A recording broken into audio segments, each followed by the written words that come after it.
Yeah, every day I do this, never fear losing. And when I get up in the game, y'all be improving. A real problem, but I solve them all facts proof.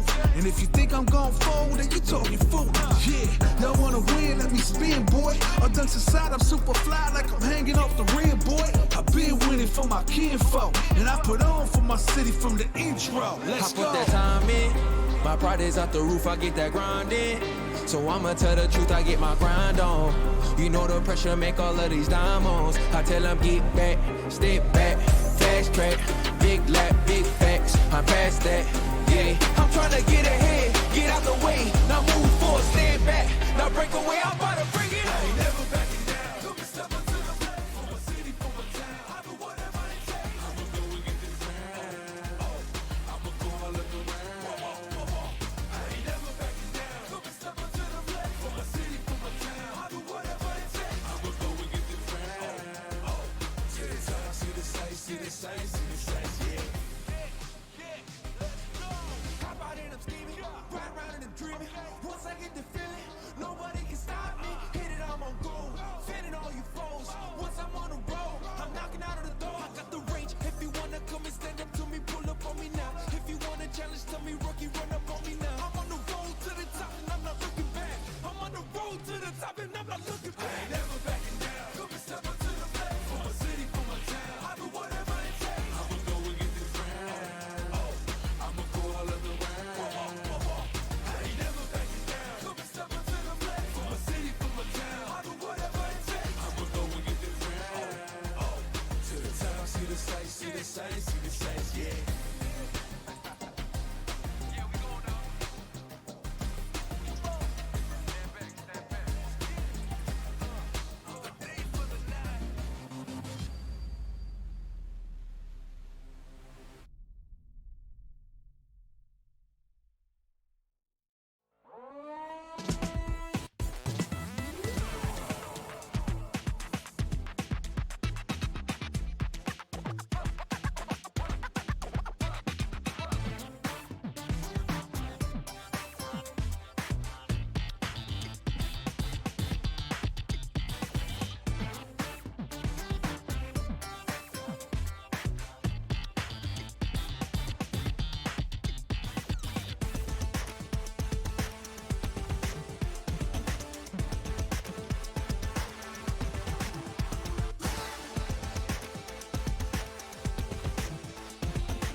think that's about as low as I can get the volume without.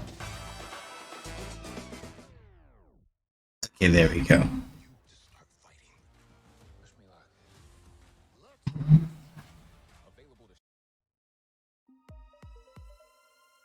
Alright, so, hey everybody, it's Friday, right? Yeah, happy Friday. I hope the day was restful and or productive for y'all.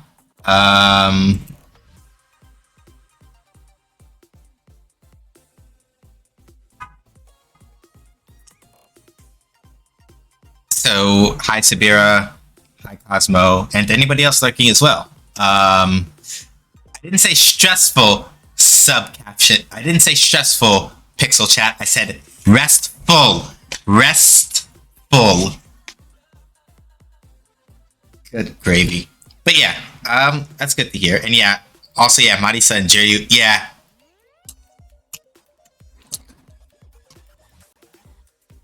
Mm-hmm.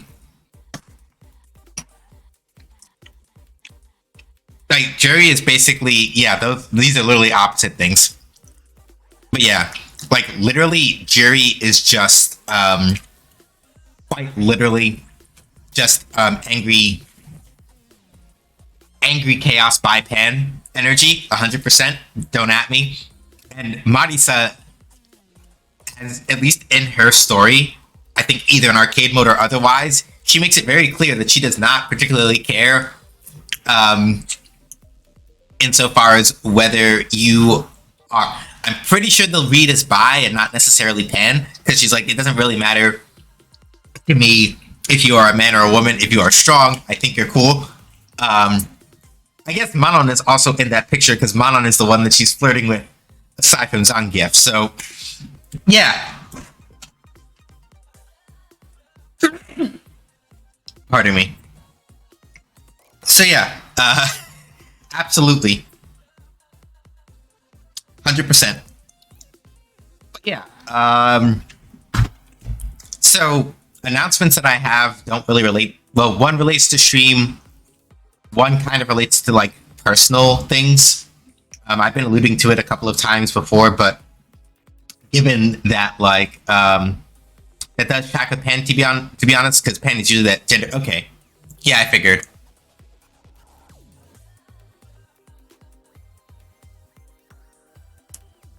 Okay, that makes sense.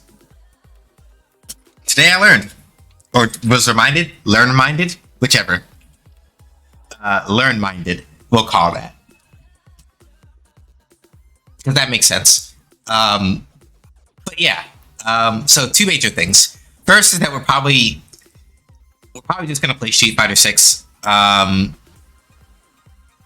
We're gonna play Street Fighter 6 basically all of June and probably all of July. Maybe for the foreseeable future, depending on how things go. Because like realistically, I think that there's probably a pretty good chance that I may occasionally like take a break and just be like, hey, let's play some. Whenever DNF Duel decides to come out with the new character. Whenever that happens, we may do that. Thank you for adding the quote, Kaz. I appreciate it. But yeah, I anticipate that whenever like King of Fighters 15 drops a character that I'm really excited about, there's a pretty good chance that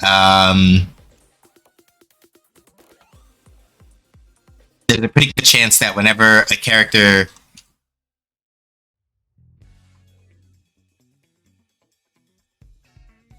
gets dropped like King of Fighters 15, we may head back over there and see what's going on with that. But yeah, I don't know. Street Fighter 6 right now really feels like it's resonating with me. And normally that's half a lie. Let me not say it like that. Normally, with the way that fighting games have kind of been for me since doing Fighting Friday, I have never been super like jacked in on one in particular to the degree that it's like I want to play this and nothing else. But Street Fighter 6 is there for me right now, so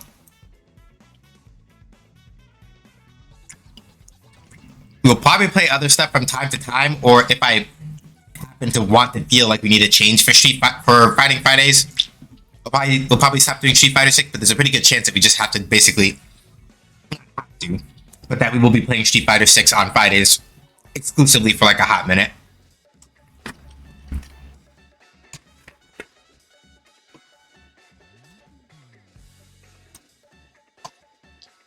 Guilty Gear Strive isn't bad.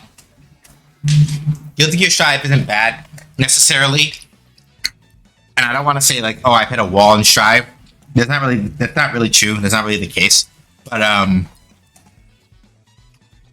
Strive is still fun, but it doesn't have me like super excited right now. I'm not really in the mood to like go play Exard really. KOF 15 is still good. I think once Pyranits drops, we will be checking out the crossplay update to see if that helps with the matchmaking. And if it's doing pretty good, I imagine it'll be probably Street Fighter and King of Fighters for a while. I still like Type Lumina. I just haven't really been in the mood to play a lot of it. You know, a lot of the other things that kind of come up, like Ultimax and things like that, are games that I don't mind playing, but like I don't necessarily feel like super excited for them. Street Fighter 6 though kind of just like has everything sort of going at the pace and speed that I like. I'm having a pretty good time.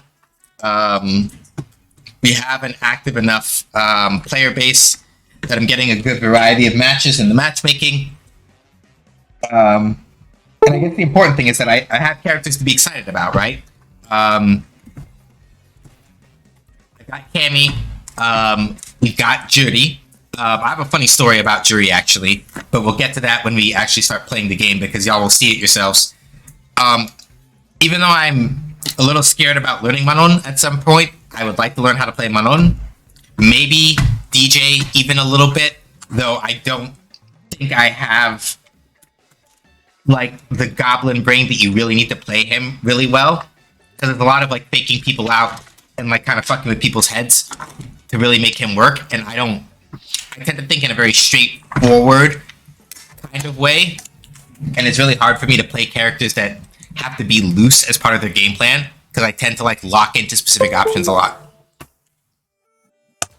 But yeah, so it's probably just going to be, for the foreseeable future, Street Fighter 6, with the occasional switch over to other games, if we have like something cool that I want to check out, one of them or something like that. And if we burn out on Street Fighter 6, then we'll probably go back to like doing the fighting game rotation, like what we used to. But yeah. The other thing to kind of note also, well, not the other thing to note, but rather the other announcement that I wanted to talk about is a more personal one. I don't think it's going to affect stream. I don't think it's going to affect stream very much. But it is kind of important. And so depending on how things go, it might wind up affecting stream, but right now it's a little too early to tell. So I've alluded to it a couple times before, but I'm gonna say it like loud and officially, basically. If you've been in the Discord, not Discord, God, if you've been in the Guilded, you sort of knew this already, but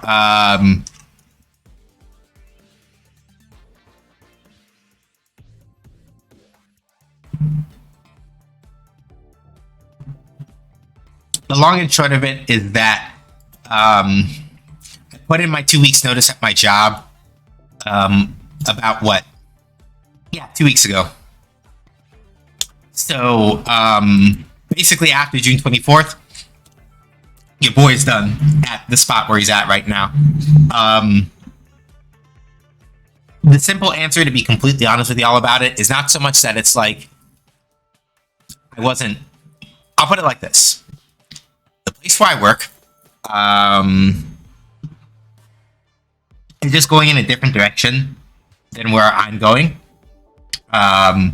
Those of you that are on the Guilded are privy to the details and you understand why that is the case. But really, realistically, I'd like to be using my degree to like actually make games. And one of the things...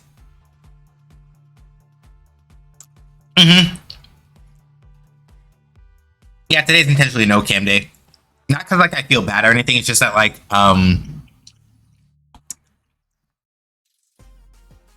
The vibes kind of just felt right for a no cam day. The apartment isn't like too bad, but it's a little chunky, so I'd rather keep it off today and kind of clean it up. But yeah, I did it slightly early just because like I wanted to sort of just time it just so. But yeah, so basically after the 24th is my last day at my current spot. And then after that, I'm officially like no longer employed at the spot where I'm at.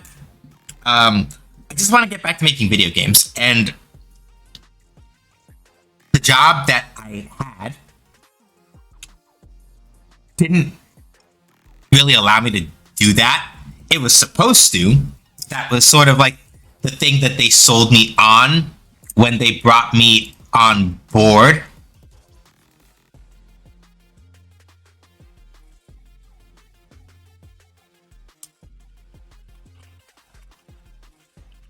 But like, they stopped giving me opportunities to do that.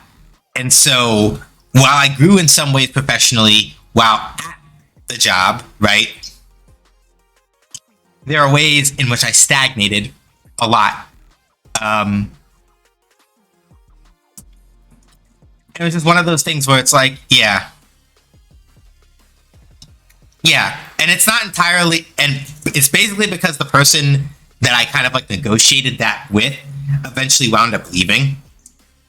And so it's one of those things where like gradually it kind of just got taken more and more away because other things became more important, and I got convinced to put more and more things on the back burner, and it's like a lot of stuff, really, right?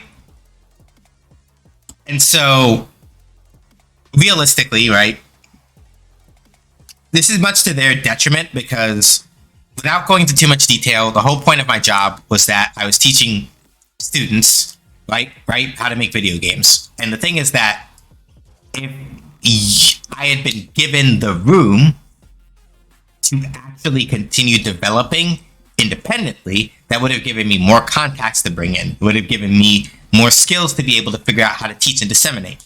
And so functionally, by locking me down the way that they did and like hindering my sort of growth in the field in that direction, they basically kind of like wound up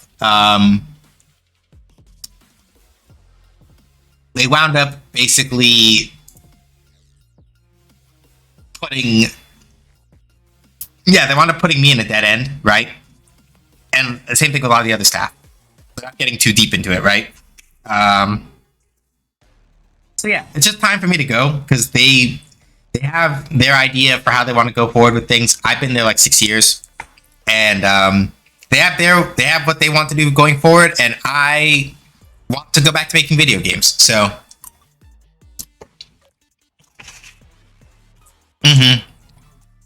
the huge benefit of the program lets you go. You wouldn't have been burnt out so bad either, but it sounds like, yeah, pretty much. And I'll admit, no small part that some of it was because I also, like, realistically, like, I enjoy teaching and I like teaching. And so it's not something that I wanted to half-ass. I didn't think I was going to like teaching as much as I did, but I did. Right? And so the thing that wound up happening was quite literally that, the thing that wound up happening was that quite literally, what's the word? It's gonna come to me in a second.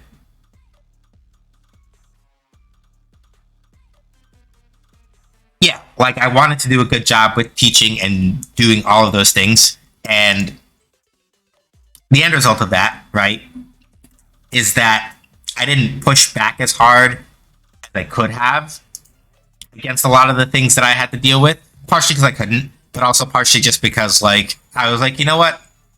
It's for the kids. I'm doing what I need to do, etc., etc. And it's like, that stuff is all factually correct. But to be completely honest about it, yeah, right? Yeah, you also need to focus in on things you're doing. And yeah, exactly. So it's just one of those things where it's like, basically the longer that I went at it, eventually the more it's just like, yeah, a lot of whether I wanted or wanted it to be that way or not, right? It's like I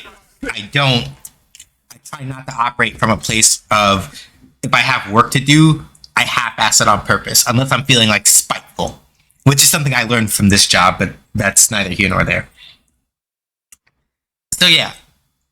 And that's why ultimately, like, I put up with a lot of it for them, but ultimately I was just like, I need to go, right?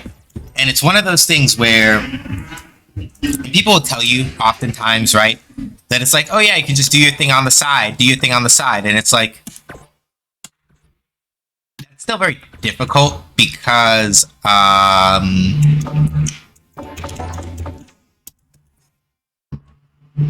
it's really difficult still because I don't want motion blur, really. I don't really need that.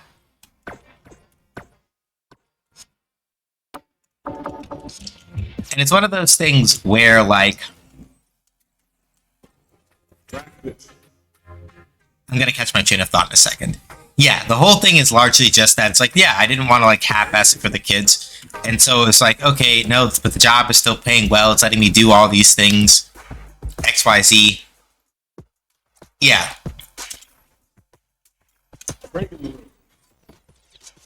Survivalist, heroic as a tiger is. Earn my stripes because you know I'm And so, right, it was a thing where it's like, and so it was like, yeah, like I had people who meant well while I was in it and like complaining about some of it initially, like going like, yeah, you know, you have to make sure that when you're not working, like you mind your business and like you do this thing on the side. But it's like, my operating speed is not that. It doesn't work like that. Yeah, like, yeah, it just doesn't work for me that way. Never did. Again, this person meant well, but it's just like, I can do that to whatever degree that I can, but it doesn't quite work out 100% that way for me, right? So yeah. Leaving is difficult. I am going to basically have me be applied to jobs a lot for a while to try to like get all that sorted out. And it will be difficult. I don't believe it's going to impact stream schedule in any particular way unless it gets really bad in terms of like I'm not getting any hits and I have to spend a lot more time like trying to figure out that stuff. Hang on, I did this wrong. Damn it.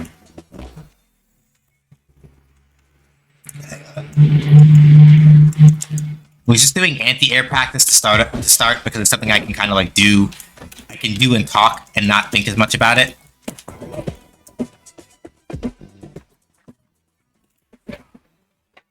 Next thing is also, yeah. Mm-hmm.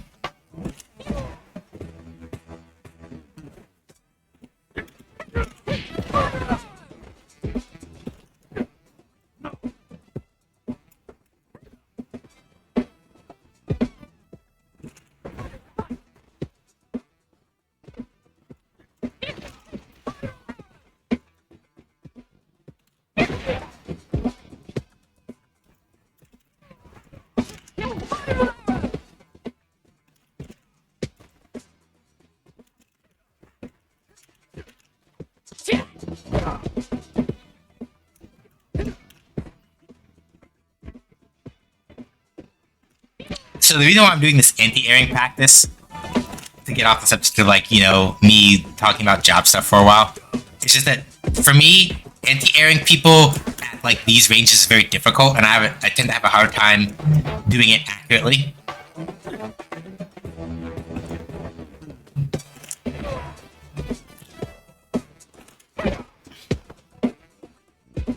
But yeah, like with that in mind, I was just like, yeah, I need to go. Because, like, the main thing is also that it's like, hey, Steppy, I was also sort of starting to feel trapped in the sense that it's like, I'm holding on to this because, like, I have benefits, I get paid this much, all this other stuff. Doing something new is scary, but it's like, it's either that or I wind up burning out, not caring anymore, and, like, treating the students in ways that they don't deserve to be treated because of like my own antipathy toward like the people that are above me and that I'm working for, right? Like that doesn't help anybody and it hurts the kids. So I was just like, no, I need to get out. So we'll see how things go with that. I imagine that once I get settled into the new job, I may have to adjust stream schedule accordingly, depending on what kind of hours I'm working and things like that.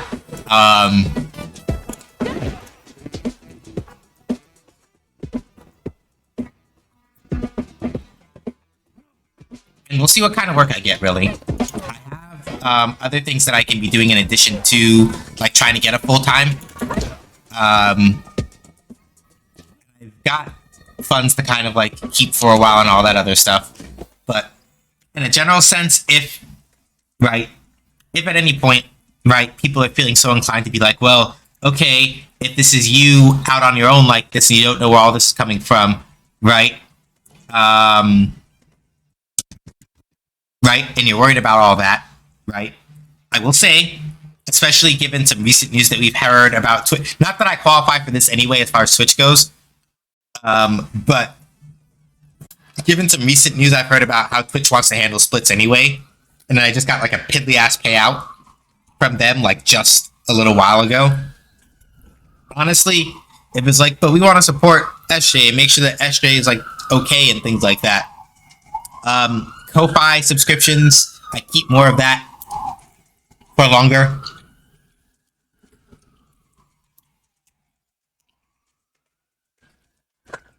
And with a Twitch sub, so if you're so inclined and you have money for a Twitch sub, you might as well do it on Ko-Fi instead because I keep more of that.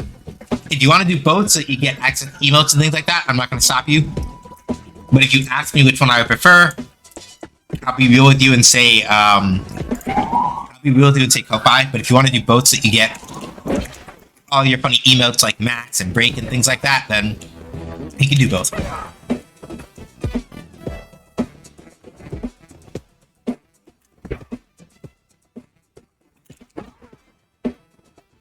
But yeah, so the reason why I'm doing, like I said, the anti-air training is just so that I can kind of like warm my brain up a little bit with something a little bit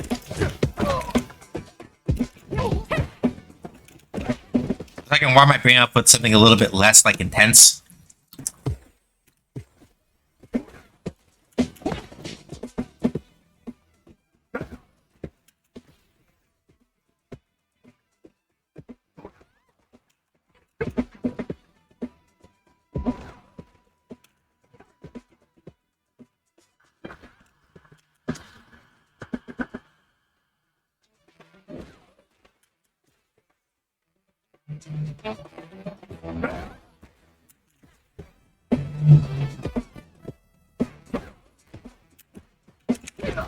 Okay, cool. So a new thing that I learned that I'm practicing here is what's called a delay throw tech, right? So if you look at my inputs, you can see that after I get swept, I'm holding down back, and then I'm waiting a little bit before I input a throw. If I do it correctly, what should happen is that if Ryu attempts to hit me, I block it. And if he attempts to throw me,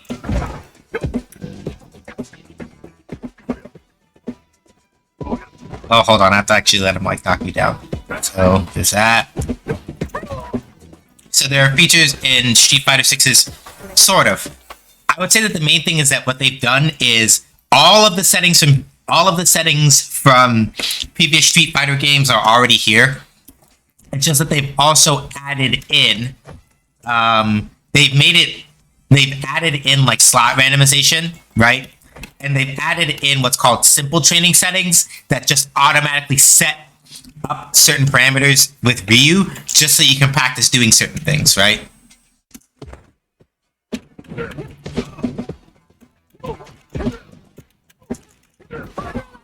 So for example, right, if I want to do combo practice, combo practice thing I can use that just automatically goes through the training mode settings and it sets them up in such a way that it's like, okay, yeah, Ryu will block any hits that come after the first one that aren't timed correctly. So if you want to like actually practice, for example, right, like the timing of combos,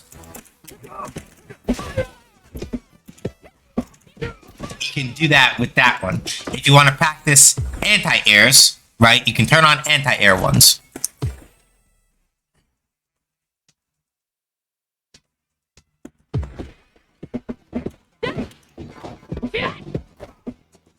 If you want to practice, like tick throw pressure, right?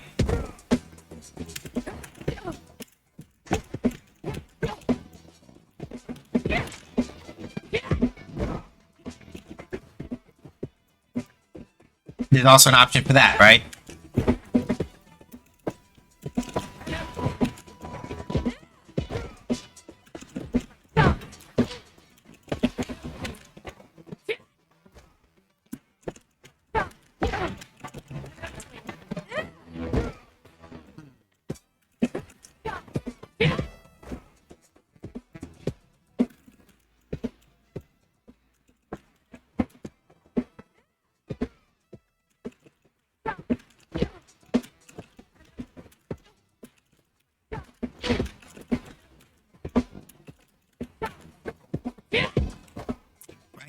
So you can practice a bunch of different things, right?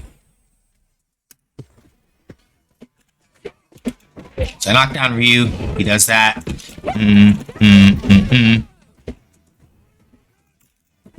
Wrong one. He's gonna get up again.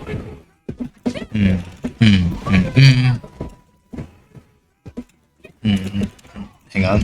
Knock him down again. Up, so we can do up. Nope, too slow.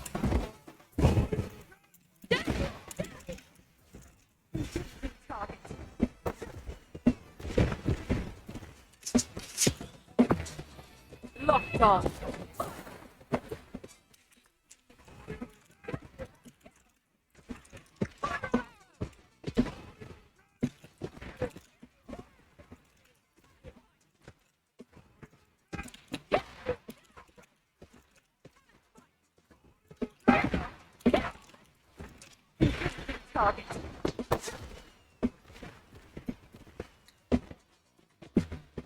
So yeah, you can use the training modes to kind of like, and then if you need something more specific, like, hey, I need to practice against Luke doing this thing.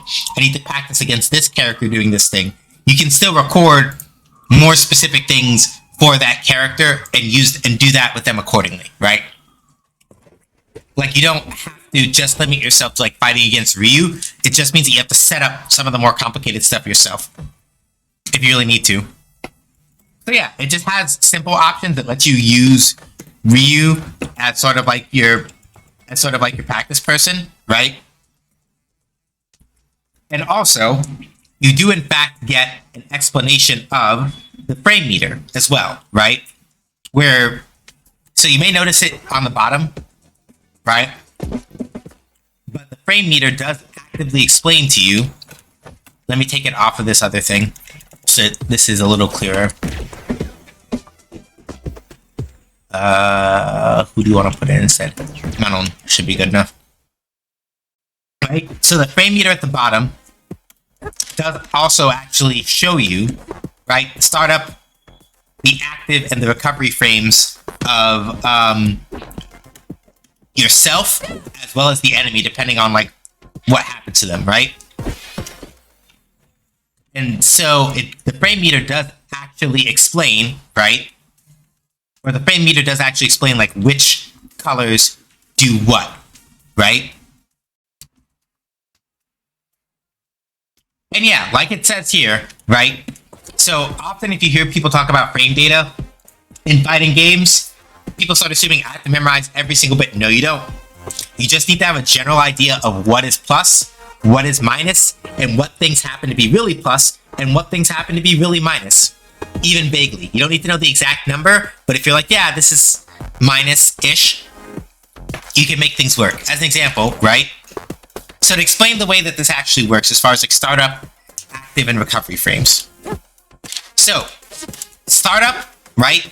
The number of frames that happen before the attack is active. The way that Street Fighter lists it includes the first active frame. So you notice how it says startup 4F, and you look at these squares right here. 1, 2, 3. The first one is red. That's 4 frame startup. So the startup also includes the first active frame. So there are 3 frames where Cammy isn't doing anything, 1 frame where she is. Right? The total number of active frames is still 3. And then the recovery time afterward is another 7. Right? 1, 2, 3, 4, 5, 6, 7. Right? So 4 frames to startup, 3 frames. So it depends on how you want to calculate it, right? You can say it either has 3 frames to startup and is 3 frames active, or if you do it this way, 4 frames to startup, 2 active frames, 7 recovery frames, right? And because of the way that the move actually hits, right? I have a 5 frame advantage because you see here, right? My attack ends here, their attack ends here. The gap here is about 5 frames long between when my attack stops and when they're done being hit, right? The hit stun of this move basically lasts up to here. So that's why, right, I'm plus after this if it hits. Because I move 5 frames before they do.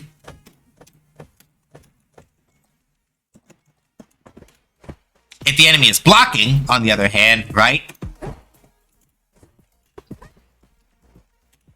I regain control 2 frames after they stop blocking.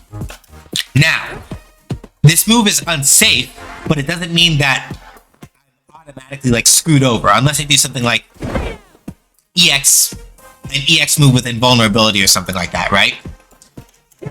Because of the way that attacks work, right? I'll demonstrate this using Cammy as an example.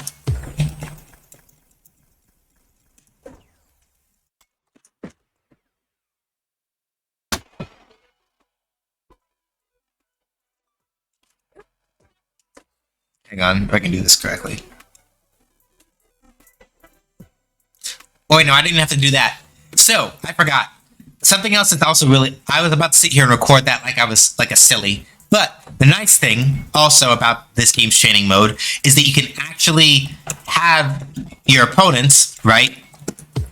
You can basically set it up so that they automatically do certain moves after blocking, right? So as you can see, even though I'm -2 on block when I hit with 5 LP, my standing light punch, that doesn't mean I can't block afterward. It's just that I recover 2 frames later than the other player, but because it still takes 4 frames to start up, I can still block. Most notably, right, if I happen to jab twice, that doesn't leave any actual gap.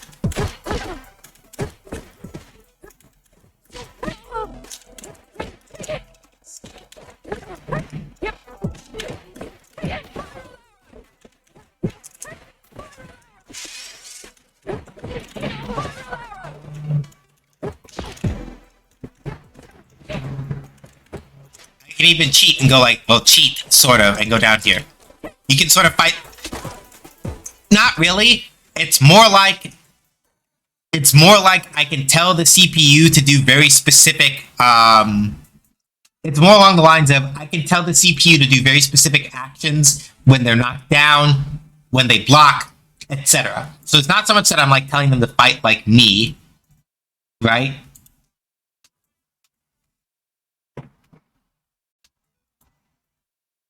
It's more like, hey, when you're done blocking, do this thing, right? Got hit by that.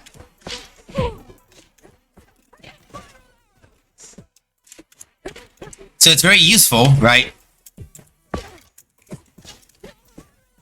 To be able to like do certain things, sort of practice like certain gaps and things like that.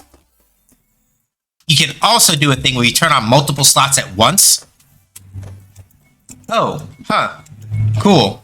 I can actually put in the recordings that I do on pretty nice, actually. I didn't know you could do that.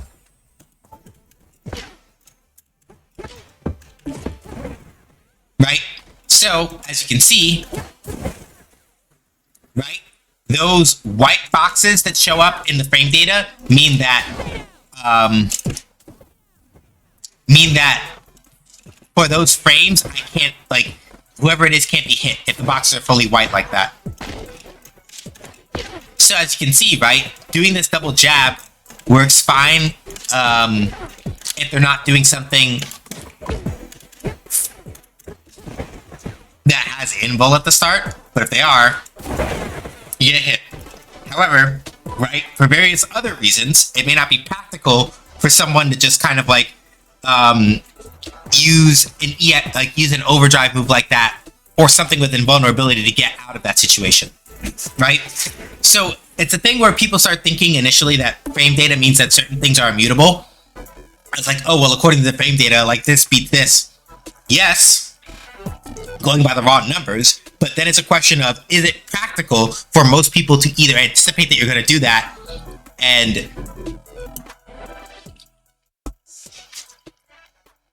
react to it or not? And the answer for a lot of things is no. Right? So while knowing frame data is important, you can get along without knowing frame data for a while, right? A lot of the things that are more important, which I'm going to practice now before we go into, before we hit up ranked, I'm going to practice this now so that I'm actually awake. The more important thing, right,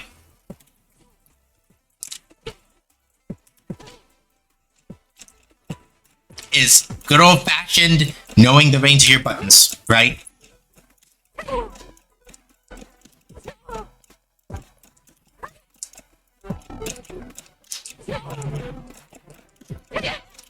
Right? And the reason why, again, I'm so insistent on, like, doing this exercise and trying to hit, like, the tip to is because,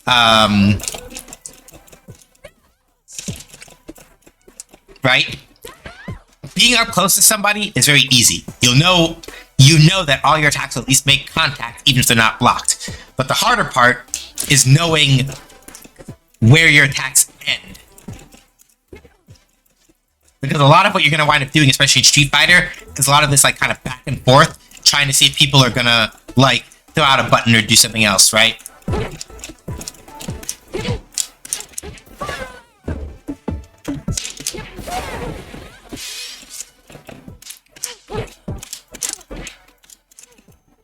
And so it's more important to understand, especially if you're just starting out, and you're not going to have it perfect right away, obviously.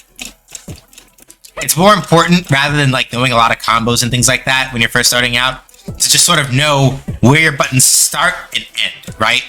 You don't have to do this shuffle like I'm doing to do that. You can literally, if you're just starting it out, and I know I said this last time, but I kind of want to reiterate it, right? You can just do a thing where you press the button a couple times until you find where it stops hitting, try to walk to that distance, and then do it again, right? When you're just starting. And you don't have to do this for like an hour or 2 hours or anything like that. Do it like 5 minutes before you, like, do it for 5 minutes when you start playing, right? Because the thing that you learn from this, right? So like out here, for example, is too far, right? I shouldn't be pressing 5 HK out this far, because even though Cammy moves forward, right? That's 11 frames to start on. And all that other stuff, right? It's not, you're gonna get duffed up. But like here, 1, right? Like once you get an idea of about where your maximum range is, even if you don't get it perfect, right? It means that you now are thinking, especially as you get more used to it, you are thinking less about, oh, I gotta be right up here. And that can, and sometimes you have to be up in somebody's face like that. But in certain situations where you're having a hard time getting in, you may just have to spend some time like out fighting somebody. And with certain characters, that's easier than it is with others. I'm gonna be real about that.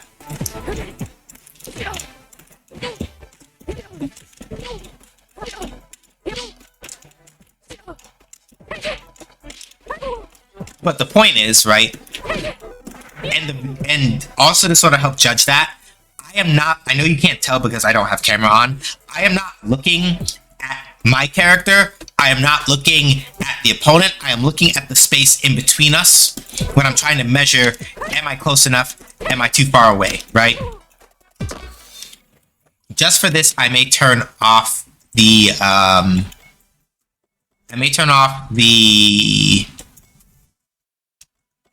virtual controller and maybe also the frame meter, just so that I have a clearer 2, 3,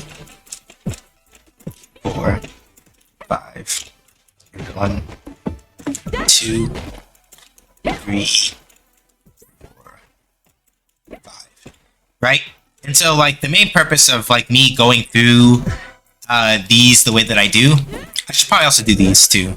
So 1, 2, 3, 4, 1. It's about here. No, it's a little closer. So it's maybe, yeah, it's about the same. So this move is about the same range as 5 LP. 4 HK, this move is about the same range as 5 LP. So 1, 2, 3, 4, 5. And 2 MP, I would say, is, so the tip of 5 LP is like here. 2 MP is like here, so it's a little shorter. 1, or 4 MP is a little shorter. 3, 4, 5, right? Then Delayed Ripper is maybe about here? No. A little shorter. It's like, not the tip of 5 HK, but maybe like the tip of 5 MK is like about here, right? So, okay, so about the same range as 5 MK. So 5 MK hits from about here. 4 HK should, 6 HK should be about here. 2, 3, 4, 5. Right? So again, you don't have to do like this exercise. You don't have to do it for like hours at a time if you first pick up a fighting game. If you're not even trying to like get like deep into it like that, right? If you're not even trying to like get deep into it like that, right? Then the thing that you can really just do is you don't even really have to do stuff like this. For me, I'm just interested in like kind of pushing myself and getting a little farther, which is why it's important to me. And I guess the other thing to also note before I forget, the other reason why this is useful is because once you no longer have to think about, right, as hard about like, oh, am I in the right distance or not? Like, yes, I am, right?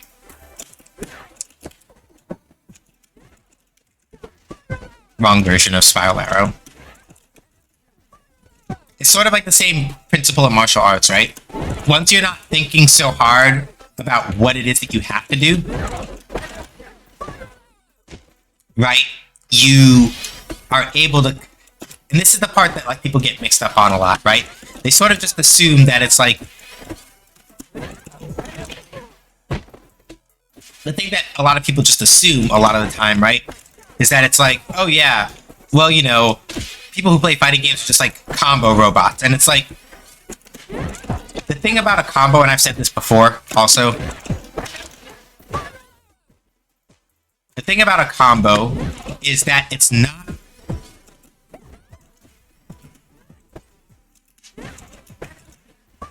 sorry, I'm just trying to get the timing for this right. Yeah, the thing about a combo is that it's not necessarily just, oh, yeah, somebody turned into a perfect robot and memorized this thing. It's not just that.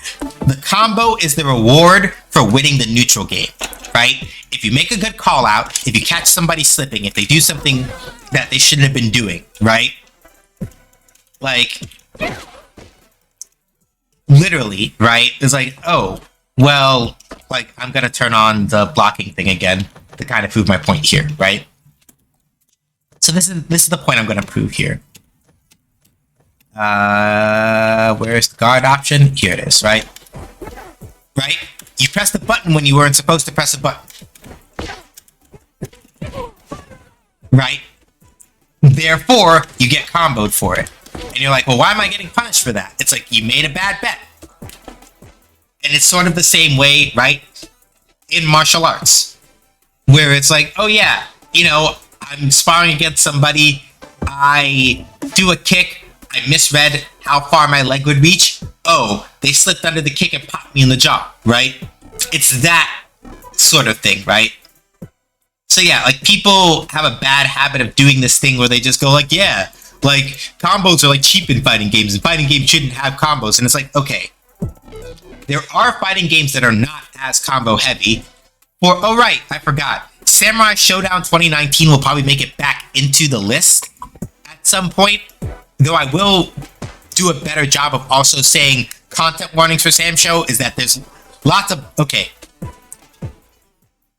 was yelling about Mortal Kombat's violence on co-host at some point, and somebody tried to actually me about it, and I just ignored them. Samurai Showdown is also very bloody, but as a side point, generally speaking, right, they don't make it like a revel in the bloodiness. It's we're doing like Samurai Chambara type stuff, or Chambara movie type stuff, so it's meant to actually lampoon that in a way that isn't like grotesque. But I digress, right? They assume that combos are unique to fighting games, just the thing that comes naturally to fighting game players. Exactly, right? And it's neither of those things. Yes, you have to spend time practicing combos, but more importantly, combo is a reward for making a good call, right? One way or another, a combo, or no, there are people who get shitty about fighting games that have, yeah, trust me, Stubby, lots of people go like, oh yeah, like, you know, games that have like really low. Now there's a difference, I'm gonna say here, there's a difference between somebody going, I don't like games like Dragon Ball FighterZ because it feels like the combos are really long, or Skullgirls, or anything that's like Marvel versus Capcom like, because those games are really meant to sort of run at the... I'll put it like this. With games like Marvel versus Capcom, or Skullgirls, right? Or even like BlazBlue Chrono Phantasma, it's just that for them, they have amplified the risk-reward of landing a hit much higher. Kind of on purpose, right? That's kind of the design ethos that they're going for, right? Now, as another example, right? The reason why, for example, this is not, for example, and I'm saying this very carefully because I don't disagree with why, for example, Sakurai did this. The main thing with Sakurai and why Smash Brothers works the way that it does is because he specifically, according to the way that he tells the story, either he observed or at one point he played, because he actually, like Sakurai, to be very clear about it, knows his old fighting games. He was a Fatal Fury head back in the day, right? And so around like the mid-late 90s, right, you would get things in like King of Fighter, like Fatal Fury, for example, like Geese's pretzel motion, which is basically, right, the pretzel is like this, you do like, it's like this to this, and things like that, or other things where it's like you gotta do like 4 of these in a row or something, right? And so Sakurai's whole thing was, I want to sort of like open up a type of competitive fighting thing that doesn't require as much hard knowledge, but inadvertently he kind of wound up stumbling into that anyway, but I digress. But yeah, there's a difference between saying something like that and doing the kind of thing a lot of other people complain about, where it's like, yeah, combos are really cheap and they're not fair, and you just like get caught when you can't get out, and it's like really, it's really XYZ. It's asinine, like, yeah, exactly, right? Yeah, it's one of those things. But yeah, Stubby, there are people that think that combos are like cheap, or that like games with lots of combos aren't whatever, right? Yeah, late 90s and early 2000s was a wild time for combo inputs in fighting games. Yeah. Right? And the thing is, even with inputs, I'm not going to say that inputs are not a barrier to learning how to play fighting games, because they absolutely are, right? Especially if your hands don't have like the fine dexterity to do like 2-3-6 quarter circle motions or 6-2-3 motions and things like that. Of course they are, right? Like, I'm not gonna sit here and tell you that, like, oh yeah, like if you're using classic Street Fighter inputs, you're gonna have an easy time. Nah, some shit's just difficult to do, right? And so having like modern as an alternative for this game in particular, I think is not a bad thing, right? but it's also one of those things where, yeah, people make the assumption of seeing like high-end play and go, I have to be able to do that in order to play this. And the answer is no, right? Like literally, if the only thing you do for a long time in Street Fighter is like stuff like this, where it's like you just have like one combo, right? Then that's fine. The main point of like playing a fighting game should not necessarily be that you only have fun once you're playing against other people. Not necessarily, right? Yeah, accessibility is like a whole other thing, right? Set. Here comes a new challenger.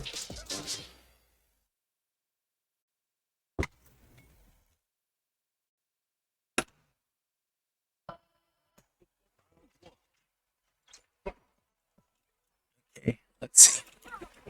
Alright. I'm gonna be asleep probably for the first couple of games because it's just kind of the way it is, unfortunately. Know the trick. Let's see how they respond to pressure. Oh, that was good. Perfect parry. Yeah. I've been playing off stream a bit, and I made the flat one. Ah, damn. I've been trying to get the flat 2 for a while, and I've not been having a lot of luck. Finish your plate. Oh, why'd you do that? I'm gonna die though, still probably.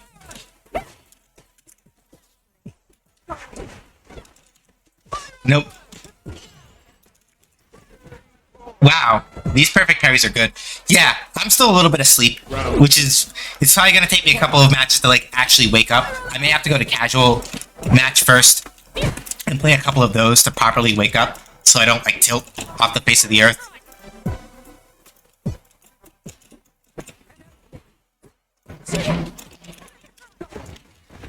Damn, too slow.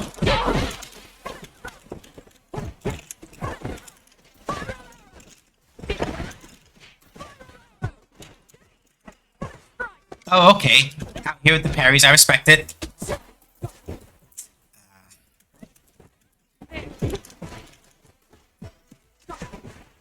Get off me. Ah, wasn't low enough, but thanks for the punish. Oh, okay. Good call out. That's fair. So they like to parry a lot.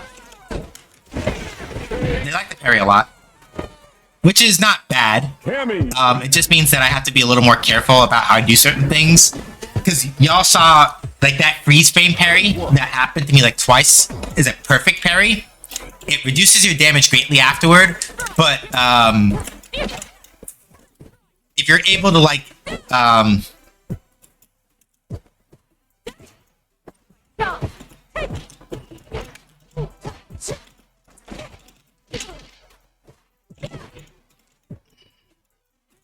Yep, that's fair. Good punish. Good DP.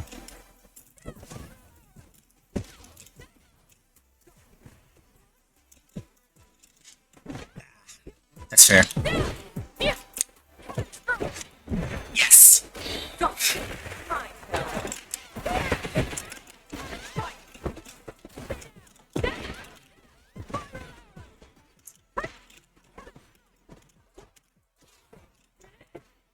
That's plus. Gotta be careful. Whew. So yeah, when an enemy is in burnout, or if you are in burnout, whenever you're in burnout, if you're forced to block things, you're not gonna have a good time.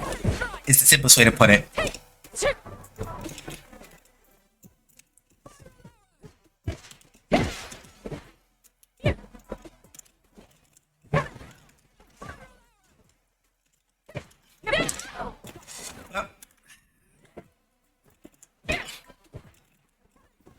Good DP.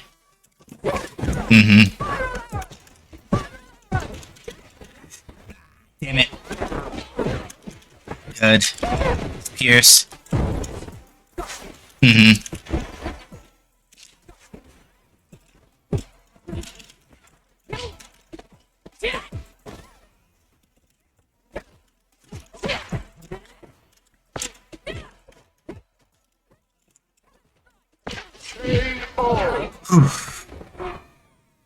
Cammy wins. Yeah, I would like to try to see if I can make it to Plat 2 tonight, but I'm also not. I'm sort of treating this like, that was good. Gotta hold that. Ah, wasn't looking correctly.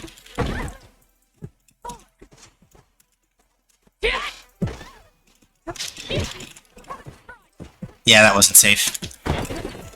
So the main thing about this dive kick, right, that you see me do, is that if I hit the upper body... Ooh! You tried it. I respect it.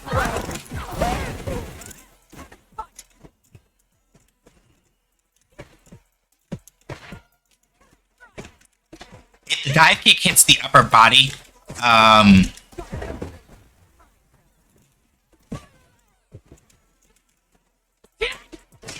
that wasn't ideal. I could have gotten the kill if I'd done a different combo, but win's a win.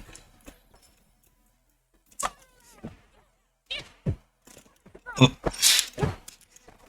That's the win dance. Hey Shindano, how you doing? Fuck! Nope, above the head, that's not safe. The back throw, that's like plus, can't really hit anything about that. Don't do raw though, because raw hooligan is pretty easy to call out. Ooh, no. Engaging target. It's not gonna kill. It's gonna hurt a lot though. The scaling kind of fucked it up. Oh, nope, I lied. Never mind. I'm full of shit. I don't know how to read damage meters. Cammy wins. But hey, Shindomino, how you doing? You ready for tomorrow? That was the last 20%. It was good. Yeah, I was like, see, I'm spoiled by King of Fighters 15 because KOF 15 has ticks at every 100 health points. So I have no way of like I can't read meters in this game for health stuff correctly yet. So I have a hard time actually gauging will it kill or not. It's easier in KOF, but not by that much. Alright, hang on, I gotta put on my thinky face. We play Marvel, we only know alive and dead. Yeah, that shit. Yeah, you're right. I wish I was a good Marvel player, though. Marvel is a game that I want to like a lot, and I don't dislike it, but also, you have to be willing to sort of, like, look God in the eye and scream to play Marvel. I'm gonna be real. Like, you gotta be built different for that game. Ooh, unfortunate. You gonna EXDP? Nope. Gonna do that. Just cool.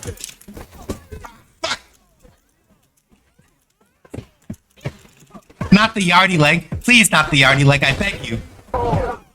The Yardy leg is what I've been calling DJ's drive impact in my head because he literally just like does like a full-on reverse kick and just spikes you in the face. Like, I respect DJ players, because, like, playing this man effectively require, like, you have to be an absolute gremlin. Hey, Inky, what's up? Fuck. Yeah, I got caught by that.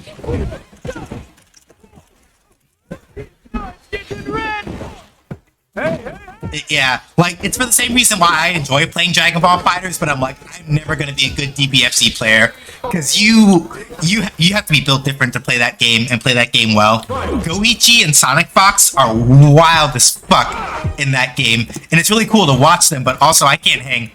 Not like seriously. Ah, fuck. There it is, the Yardy leg.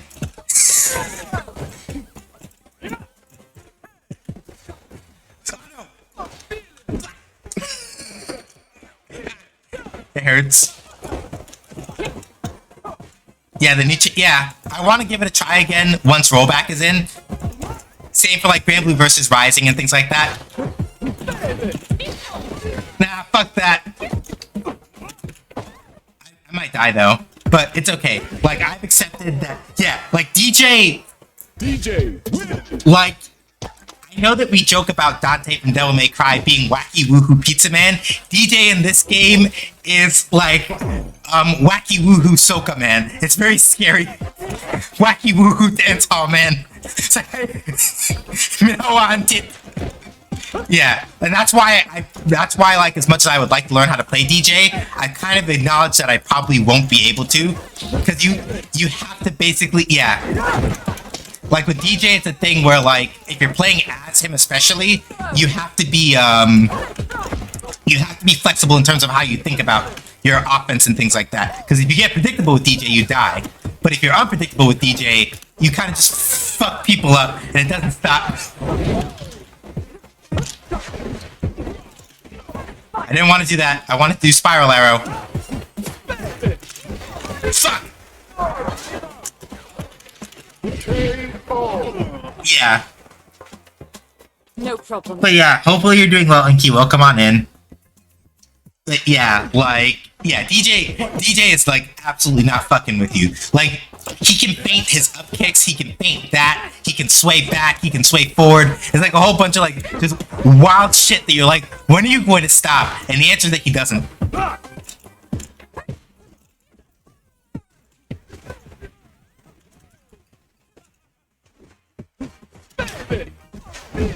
Nah, fuck that! That's fair. Good throw, though. Fuck! Yeah, DJ, yeah. Okay.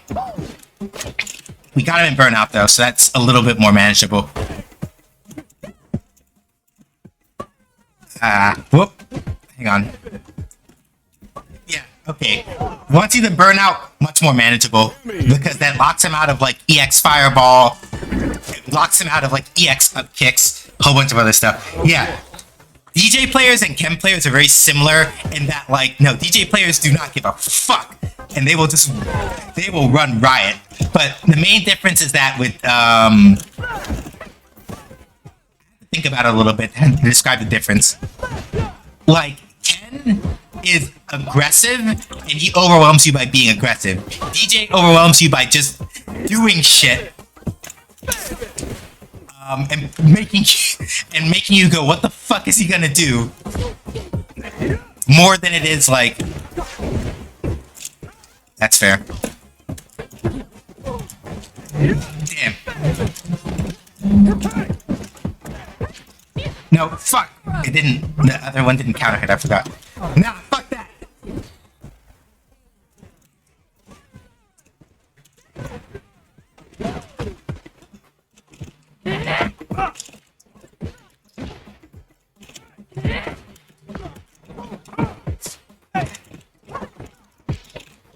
Nope.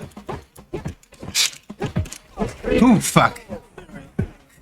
Can't stop till he gets enough damage out to him. Yeah. But yeah, Inky, like, you can kind of see it here, right? Like, the main thing, thank you for the GG, but like, the main thing with DJ, especially like a DJ player that knows what they're doing, they're really good at, like, just kind of, like, aggressing at you. Because he has really long limbs, and he has a lot of feints, and between those two things, he kind of just makes your life miserable. If you don't know how to deal with it. Nah, fuck, I did it too early. Oh no, I didn't. Never mind. Never mind. I did it just on time. Fuck. Ah, wrong cannon strike went right over his head.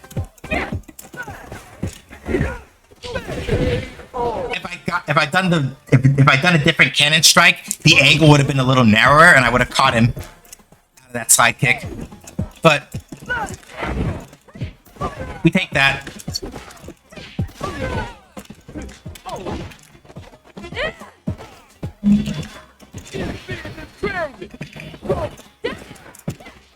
Ah, wrong one. I could have gotten a kill right there. Yeah, kinda? Fuck. Hang on, give me a second, Inky. I gotta put on, like, focus face. Nah, I shouldn't try to, like...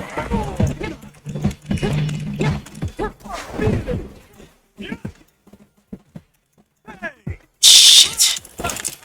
No, fuck. He's gonna block that. Shit.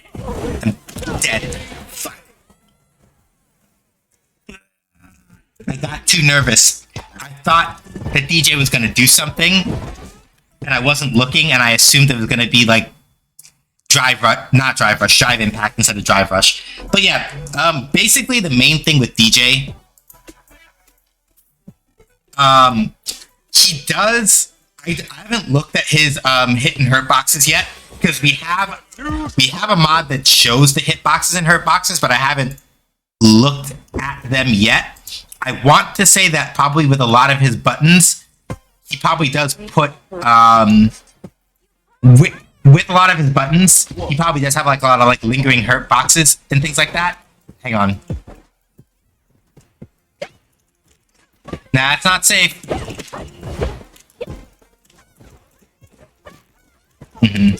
Why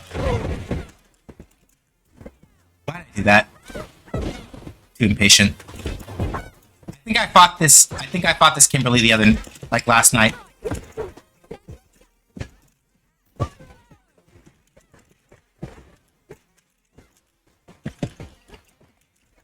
Nope. Not for you. Fuck.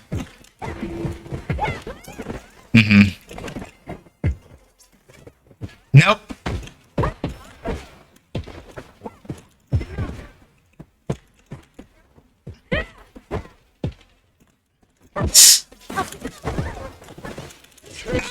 Thank God I blocked the slide. Holy shit.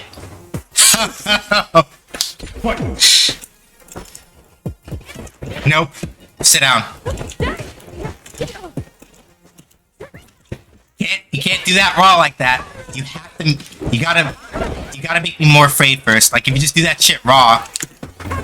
Good bait. Senpu.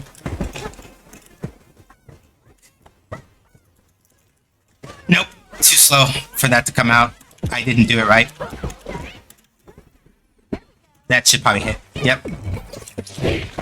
So now Kimberly has a movement buff and a damage buff for the rest of the match.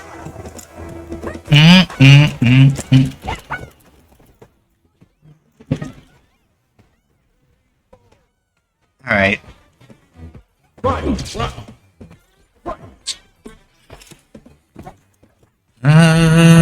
Da-da.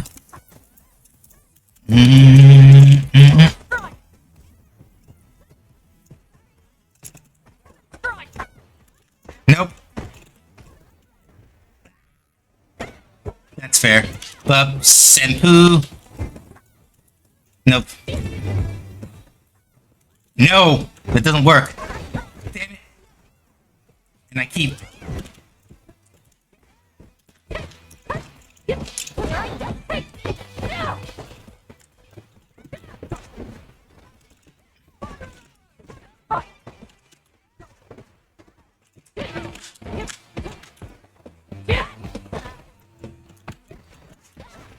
Damn it.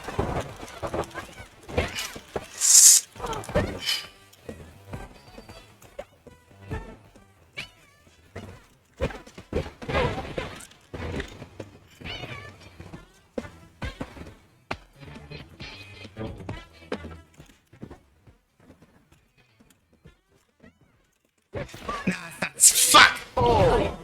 That one's not unsafe. Shit. Kimberly, win! So yeah, Kimberly's main thing is that she doesn't have a lot of damage, but for her, it's literally all speed tactics. They need to stop doing that though, because that shit doesn't work on me. Like, I respect them for trying, but no, it doesn't work. That doesn't either. Stop it.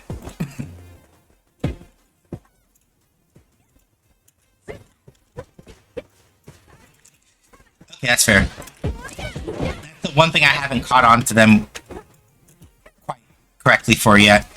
I gotta work on it. Blop, blop, blop, blop, blop, blop. Yeah, like they basically the way that they avoid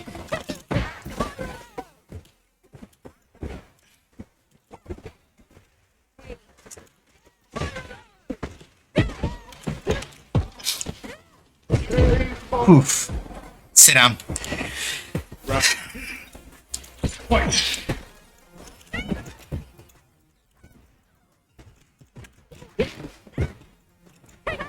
Let's see. Nope.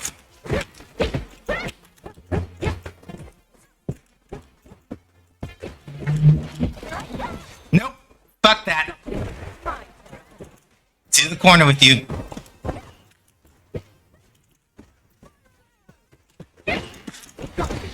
Nope. I shouldn't have done that. I'm not dead, but they're probably gonna use this as... Okay. They went for level 2 instead. Which I prefer, honestly, because it means that I'm not gonna have to eat. Too slow. You're dead.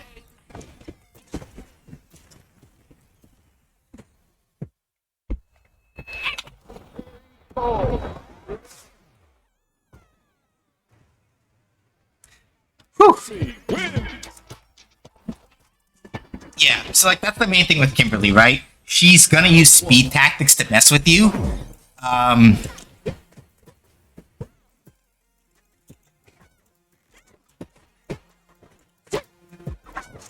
No. And part of it is just like spending a lot of time shutting her down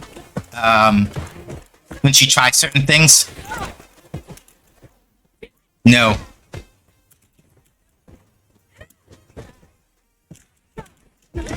Good.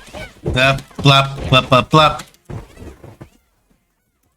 I've been a little too profligate with spending my drive meter. Ooh. I respect the attempt to cross me up. They did this last time I fought them too, where they'd wake up. Where they would do wake up super. Ooh, good one. Too slow. Or too fast, rather. If I meated them with that, I might have been able to either do drive impact or check if they were going to block.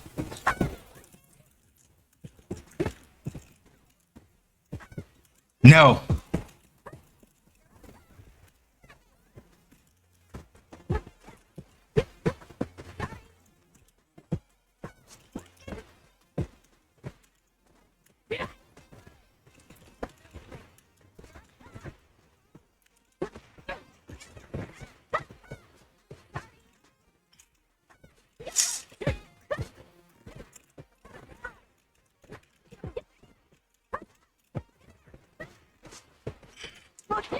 Ooh, I respect it. Shit! That's not ideal. That's not ideal. It's not ideal. I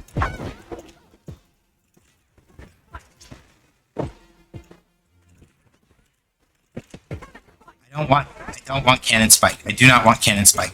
I've been trying to do level 1 super. I'm dead. Damn, you didn't have to level 3 me though. You didn't have to level 3 me though. That hurts. You didn't have to do that. It's fair, but you didn't have to do that. Could've just like popped me. Kimberly wins. It was about making a statement, I get it. So yeah. Ideally... Yeah. Ideally, at one point, I would have preferred to actually get, like, level 1 super out to sort of, like, clap people for that, but, like, I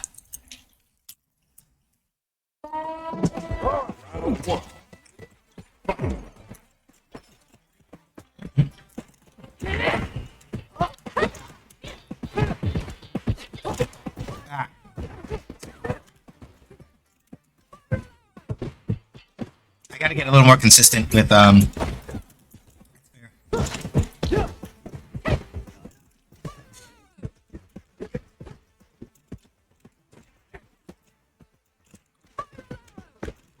I need to be more willing to put more faith in my buttons like that. Sometimes I don't, and it causes me to miss opportunities. Yep.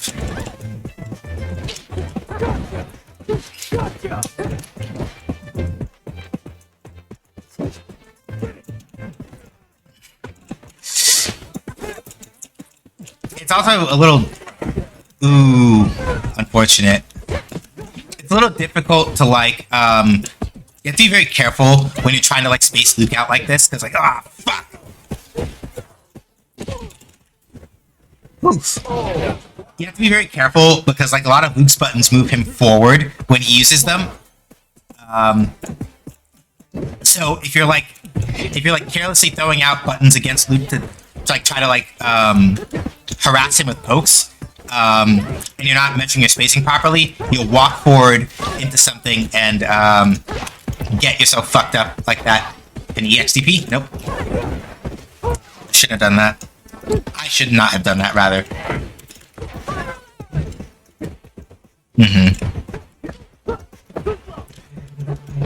That was plus. I shouldn't have pressed the button there.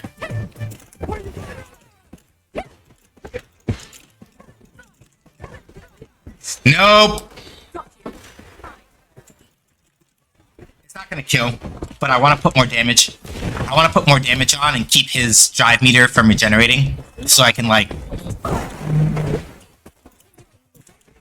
Right, that still works.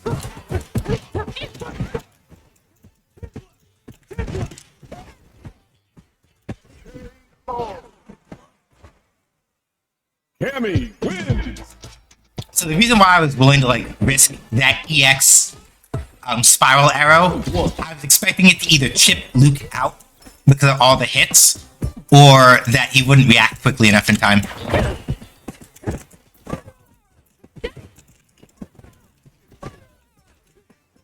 Ah, good jump. Good block.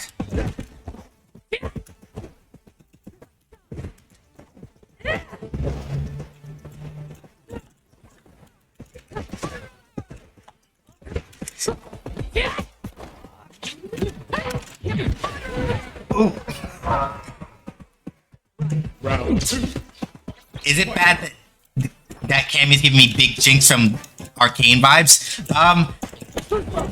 No, not bad at all. I explicitly picked this color because it makes her brown. So it's like, yeah, we're doing it. Where you go? And then of course, yes, lovely goblin friend, we did in fact summon you. Ooh. I did the punish wrong, but it's okay. Luke's in burnout, which is ideally what I wanted anyway. So we take that. Cammy. Ooh, we're so close. Oh, we are so close. I don't know if I want to keep pushing if we get Platinum 2 tonight. If we get Platinum 2 tonight, I literally might just go do my Manon placements or something because I'm scared. I'm scared that if I get Plat 2 and then rank down, I'm gonna feel a type of way. But we'll see.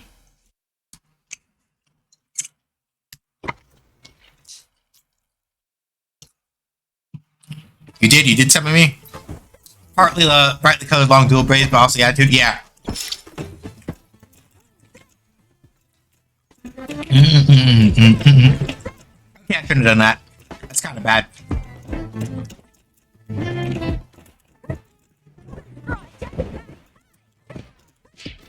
Good enough.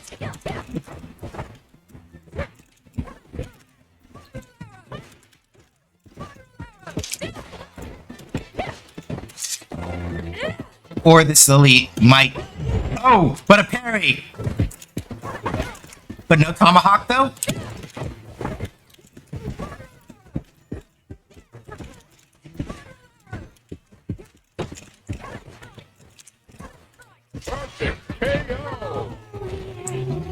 Okay. They're a little scared, I think. Okay, good. Thank you for the GG. Yep. Okay, good evasion.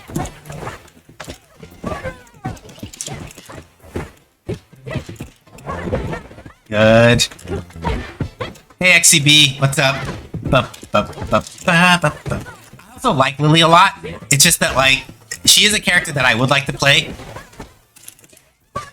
Too high up. I messed up the splat. EX Condor Spire. Good. Yeah, EX Spire for the rake. Very good. Good, good.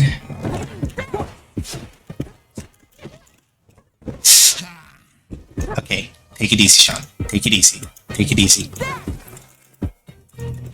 Don't do it again, though. If you do it again, I'm gonna fucking level 3 you. Don't do it again. Oh, good. Good EX Spire reaction.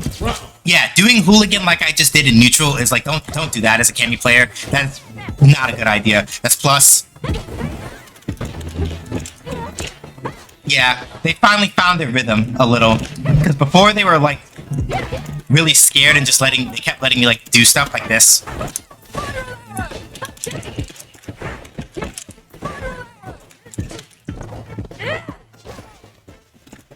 Oh no! Oh, fuck! Fuck! I'm dead! I'm dead!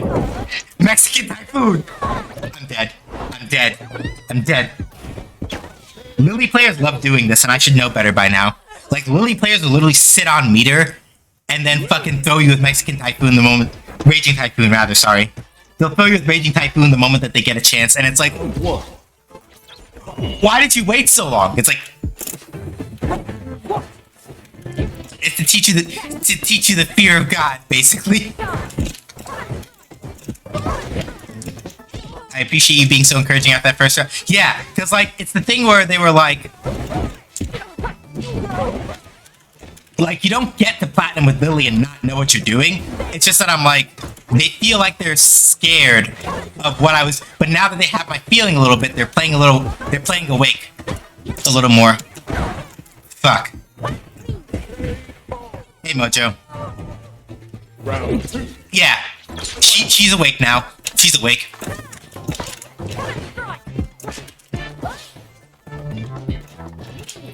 Nah, shit, that's not what I wanted to do.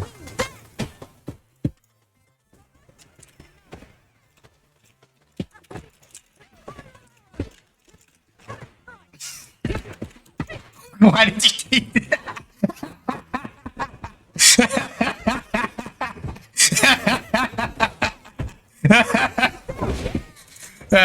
Okay, I have to be careful though. I can't burn. Fuck.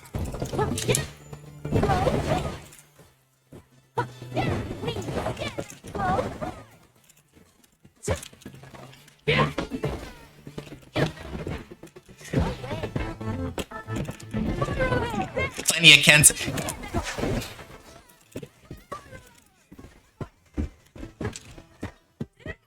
Alright.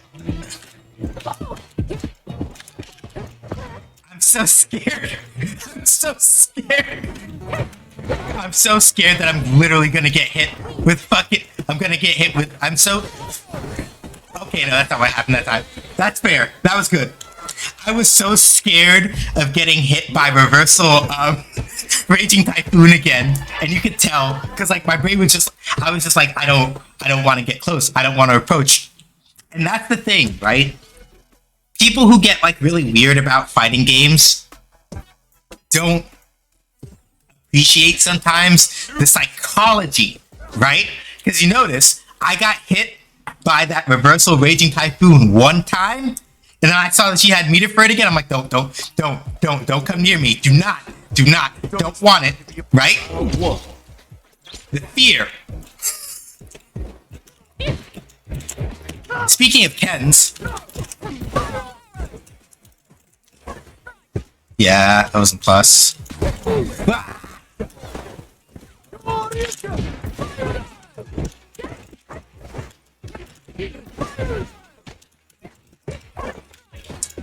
Yeah, you can jump back, Cap. That's good. Hadouken. Bop, bop. Yeah, I want to be careful about that. Stomp. Ah, damn it. Okay. Nope, wrong one. Eat it up. Okay, they... Yep. Sure you can.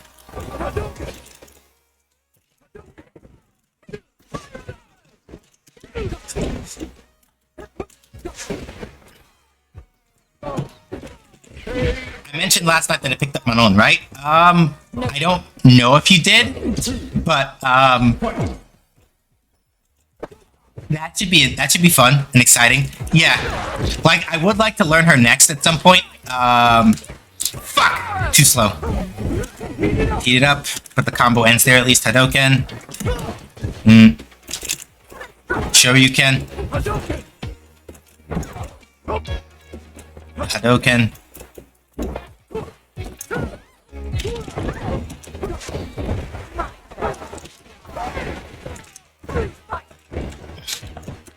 Gotta be careful for a little bit. Let some of my drive meter come back.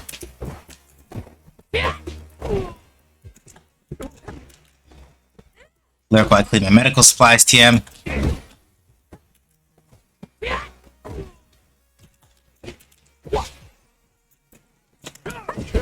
Ooh! I actually got a whip punish! Godlike. Yeah! Based on my 3 hours, all I learned is that, yeah, pretty much. Like with Manon, the main thing is, thank you both for the lurk, Cosmo and Inky, appreciate it.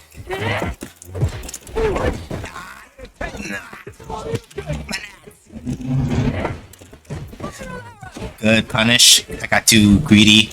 Yeah, with Manon, that's pretty much the thing, right? Because, like...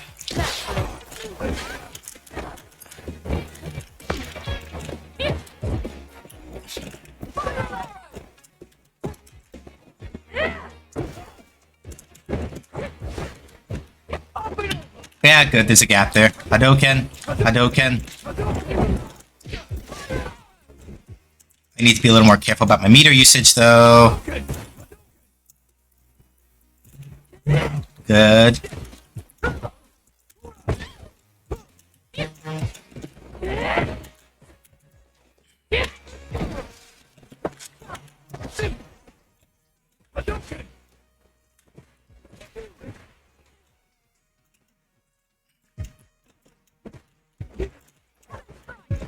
Welcome back, Shark. You know, that was not a good time to do that, really. Realistically.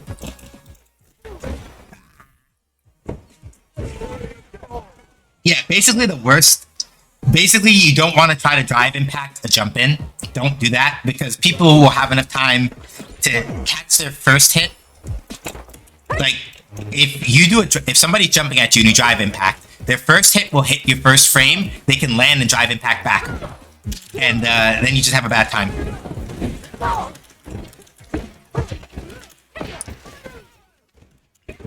Okay, now you want to show you Repa. Damn it!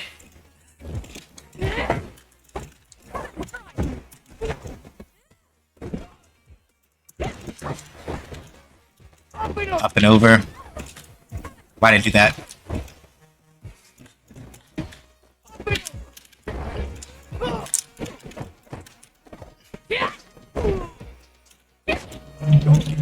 Nope. I hesitated. Why did I hesitate?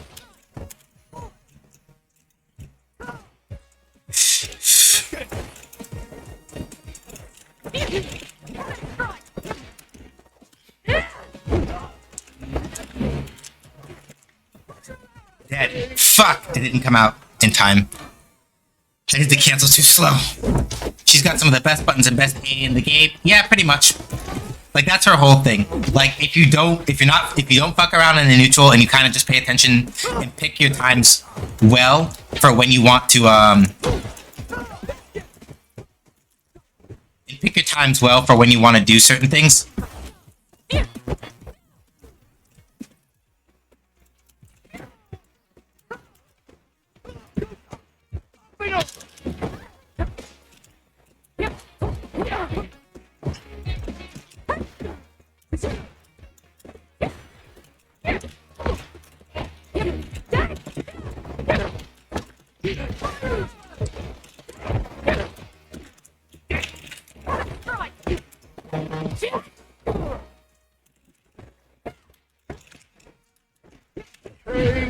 There we go. Right. 2, fight!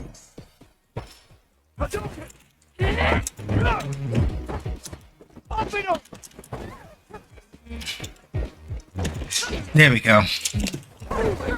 See? And that's why, right? Like, well, in that case, right, what I shouldn't have, if I hadn't done Cannon Strike, I would have been able to land in time to do something about that. But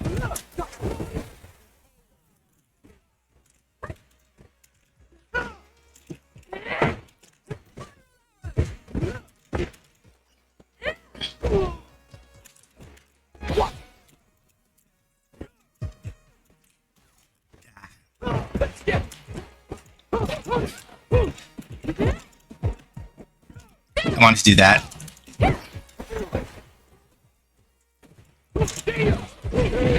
Damn. Alright, Ken. Kenneth Masters. Nope, that's my own fault. Okay, we get cinematic. Shinryu Reppa. That hurt. Yeah. Damn.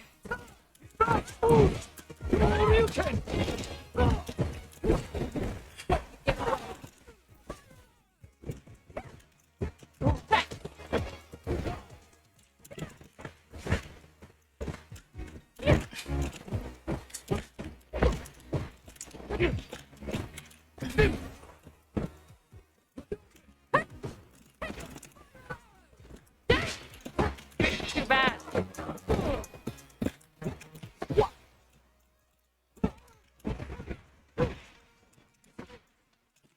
Gotcha. Shouldn't have done that. Shouldn't have done that. Shouldn't have done that. Should not have done that. Why'd you do that? I know you weren't thinking I wasn't gonna do that, but it's like, nah. Do not throw a fireball in Cammy's face when she has three, no. When Cammy has, 3 super meter stocks, don't fucking throw a fireball in her face. I can't tell y'all how many times when I've been fighting against JP, I have that stocked up.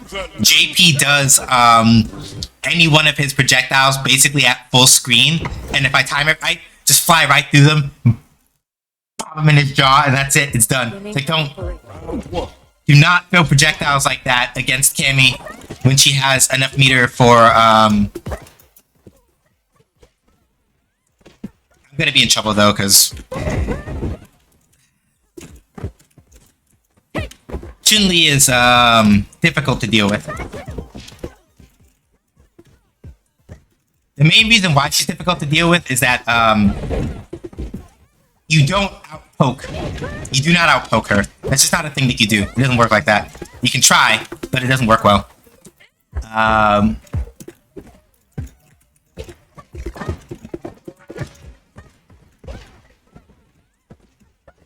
Like, a lot of her buttons are very fast, and they cover a good variety of ranges. You don't really outpoke Chun-Li. You kind of have to...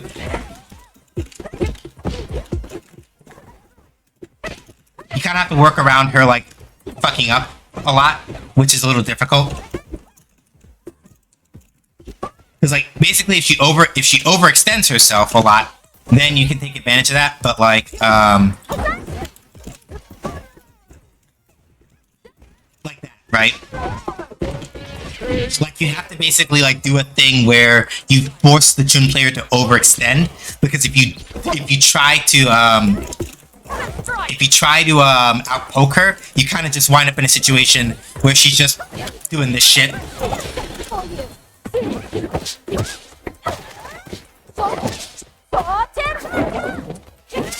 It's kind of a pain, but you can work around it.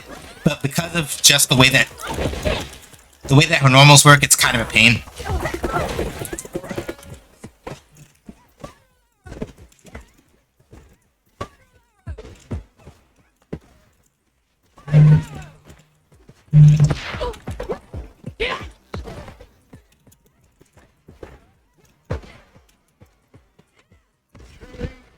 I got really lucky there.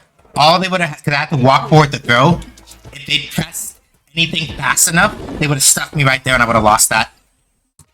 I should have secured it with a spiral arrow after the 2 MP, but I was kind of in, I was in autopilot.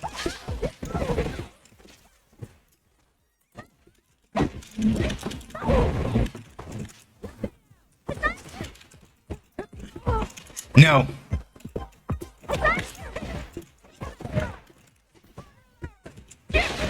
Yeah, basically, like, the only way I'm gonna beat them is if I have to force them to basically overextend, right? And, like, make call-outs like that, basically.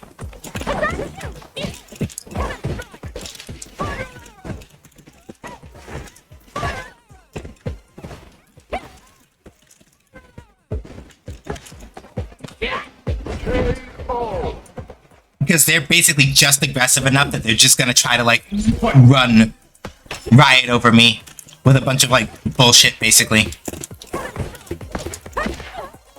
But their defense is not super great.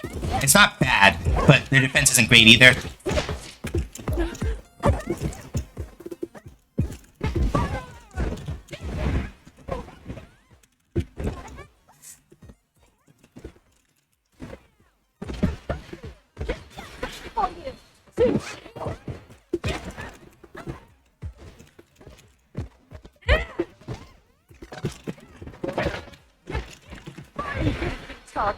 Yeah, the defense is really bad. Or at least relatively bad. Because you notice, right? The thing about this particular Chun player, they know how to play her as a character. They know where her effective ranges are. They know all of that stuff. But the problem is that they have no defense. None. And I know I'm a little bit over on break time, but we're also really close to plat. So, okay, let me... You know what? No, because I know that shark will yell at me. So, I'm gonna, like, mini break. So, I'm gonna stay on... I'm not gonna go to the AFK screen, but I am gonna get up, I'm gonna stretch, and talk a little bit about that person. So, we'll do, like, half a break. And I'll go use the restroom at the end, and then we'll get back into it. Because I want to finish my thought about this person that I just fought. So I'm going to stand up and like mini break, go use the restroom at the end of it, and then we'll get back into it. So yeah, one of the things that people don't talk a lot about in fighting games, that they really should, and that's also a skill that's really hard to learn, is how to defend in fighting games, right? And y'all can kind of see, right, where if you don't know how to defend, you get fucked up real fast. But learning how to defend in fighting games is hard. Because that Chun-Li that we faced, right? They absolutely know, right? The ranges of Chun-Li's buttons. They know those. They know the combos. They know all this other stuff. They know how to put on the pressure. They know how to kind of like handle themselves in such a way that it's like, okay, no. This person has practice with this character. They understand how this character works. They get the general gist of like how all of this functions. But it is really easy to make them overextend, and once they overextend, you notice, right, that on defense, they didn't have shit, right? Where it's like, okay, they get nervous, they go for overdrive Tensho Kyak, and it hits sometimes, but once I had a feeling of like, okay, yeah, if I pressure them hard enough, they're gonna get scared and be like, get off me, then it's like, okay, I can just walk up after the knockdown, block the OD Tensho Kyak, and then punish them, right? And once they're scared of that, then they start letting me walk up to them and do meaty 5 MP while they're trying to get up. I just pop. Meaty, for example, being this. To explain what a meaty is, I'm going to use the FGC glossary. So if you want to know what a meaty is, you want to go there, right? Intercept preparations. Damn, sounds like you were playing me if I had Street Fighter 6 and was any good at it. Yeah, it's one of those things that learning how to defend is really hard. And that's why I said it earlier, because learning how to defend in a fighting game means that you know how to keep your cool under pressure for a long period of time. And I'm going to phrase this differently than what I was about to say it. It takes a long time to get comfortable with being able to defend well in any given fighting game. It's a hard thing to defend well. Even in games like Samurai Showdown, which aren't super combo heavy, right? Samurai Showdown especially is a really hard game to defend in. And why do I say that? Because in Samurai Showdown, right, if you fuck up on a block, you're eating, depending on the situation, depending on what other things get started with you, depending on a bunch of other stuff, right? If you don't block correctly in Samurai Showdown and you get hit with the right thing, you're losing like a good 30 to 40% of your health bar in one interaction, right? So learning how to defend well is hard. Learning how to defend properly is super hard. and it requires having to a certain degree a cool head, right? Complete. So the main problem that the last Chun-Li player ran into, right, was once I had a pretty good fix on their defensive habits, and more importantly, because they couldn't keep their cool, it's like, okay, I get one knockdown, I bait one overdrive Tensho Kyak, and it's like, all right, fine. Now I can just kind of run up on you and run my shit because now you're freaking out, right? It's actually really funny because maybe now I will have an easier time learning that in fighting games because keeping cool under pressure is the thing I really did learn how to do as I got older. KOC, yeah. And the important thing also with defending in fighting games, right? The other kind of flip side to that is that I inevitably will get opened up, but the cooler the harder, the more the more airtight your defense is, the more risky people have to get to try to force you to break. And when they get risky like that, that's when you can make your move, right? And that's why learning how to defend well is its own type of offense. If you ever see like a really good Guile player in Street Fighter, for example, like Guile is one of the like quintessential examples of a character who, if you have an airtight defense with him, it becomes practically offensive, right? Because with Guile, you can spend a lot of time throwing sonic booms at a distance. He has like 7 billion command normals and target combos, so he can like turn random connecting hits into like knockdowns or other things that kind of push you back, right? And when you start getting frustrated about sonic booms and try to jump over them, he flash kicks you, right?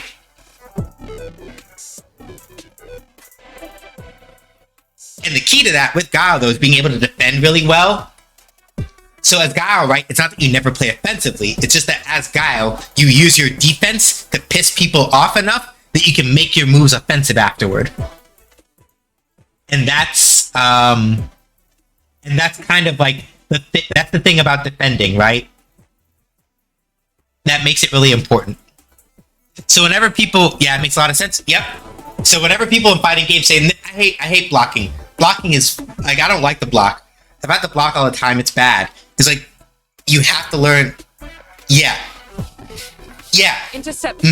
Like a good Guile player will literally just like stiff wall you out, piss you off and get you antsy enough to try to rush him down, and then you suffer for that.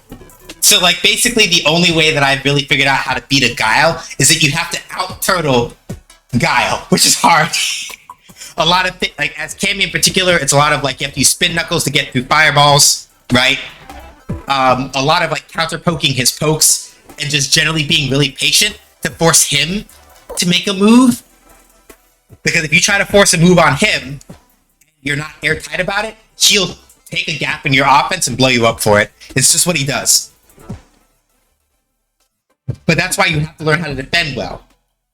And also have like a good, not literal tempo in the sense of like, if you can't dance, you can't play fighting games, but tempo in the sense of, do you know how to kind of like take it easy, take it slow, and then run down people like they owe you money, right?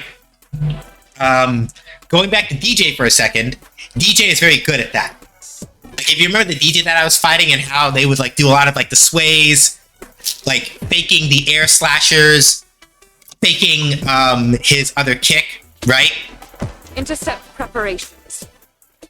That's the kind of tempo thing I'm talking about, where DJ can kind of just be cool and chilling, fake an air slash every now and then, fake a Sobat kick, and then very suddenly he's using like drive rush to rush in, or his just cool move to like sway in and sway out, right?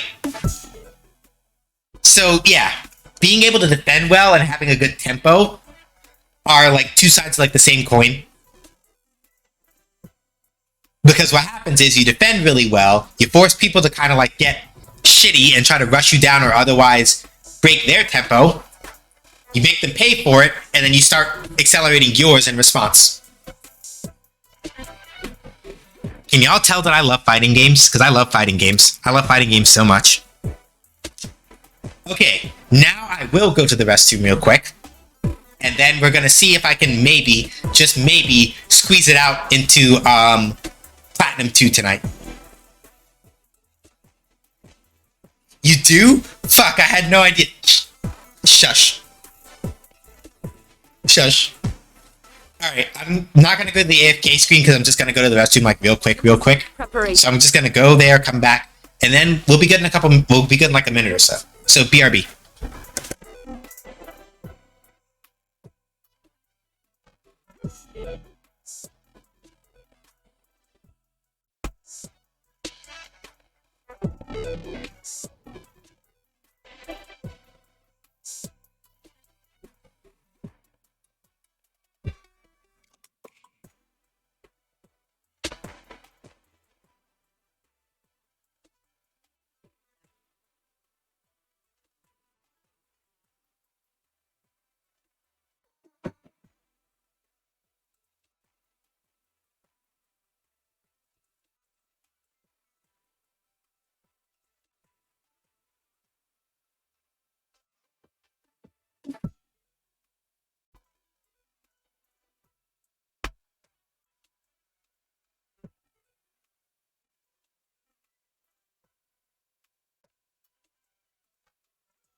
Intercept preparations.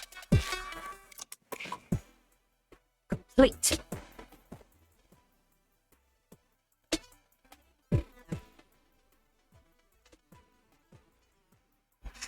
Alright. Okay. Restroom used. Hands washed. Alright. So we'll see if I get Platinum 2 tonight, we'll see if I want to keep pushing it, or if I want to like do some labbing with another character, or I might just switch to casual matches because I still want to play games, but I also want to like try to pace myself as far as like ranked matches go. New challenger. Damn it, I just remembered. Oh, ooh, oof. So yeah, if I get Platinum 2 tonight, I might switch over to just doing casual matches instead of ranked, because I don't want to push too hard. If I push too hard during during ranked matches, my performance usually gets worse.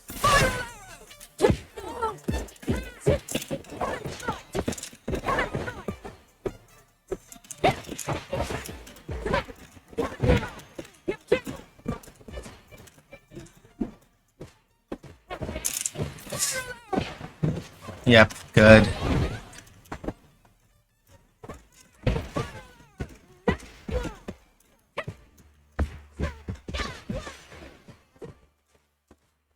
Good throw.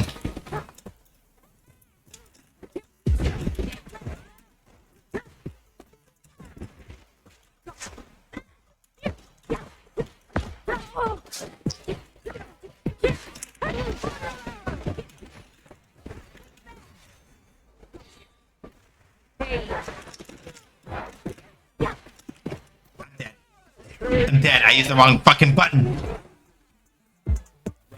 Damn it. What? That was good. Yep.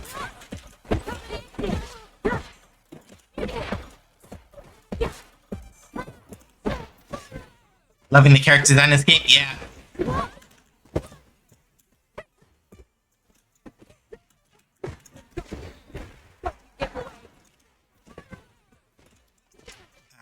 He's still on the meaty.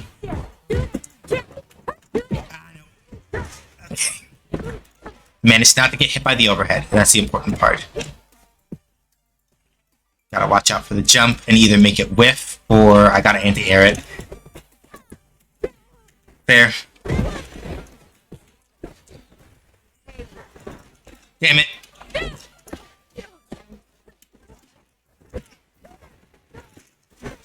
Oh shit!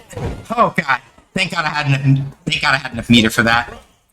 Thank God I had enough meter for that, or that would have been awkward.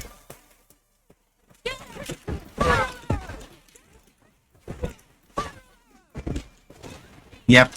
Good EX. yeah, fighting this matchup is kind of like fighting the mirror. It's just that Jury's damage is a little more explosive. Conditionally so, but Jury's damage is a bit more explosive than Cammy's. And also she has slightly longer limbs to sort of like push better advantage on certain things. So like, yeah, like Jury is better at being aggressive and fuck.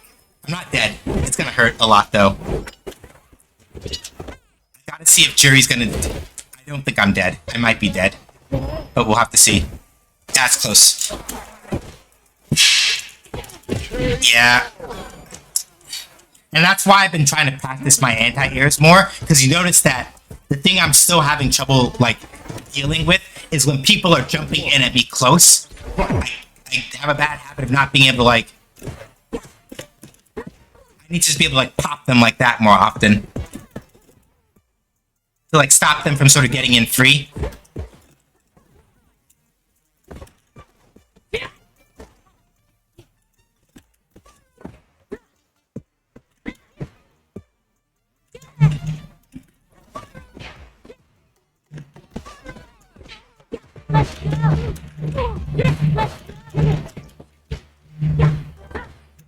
No.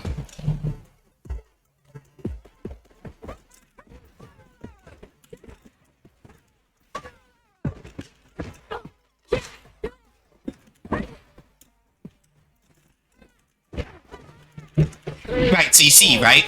Once I'm able to hit the anti-airs consistently, right? It's sort of like, again, defending well, right?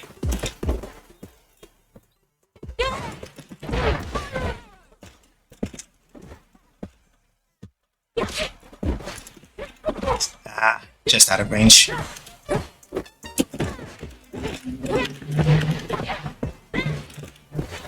Nope. Tried it. I respect it, but nah. Nope.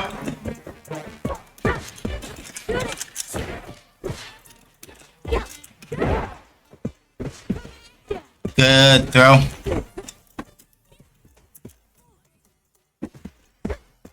No.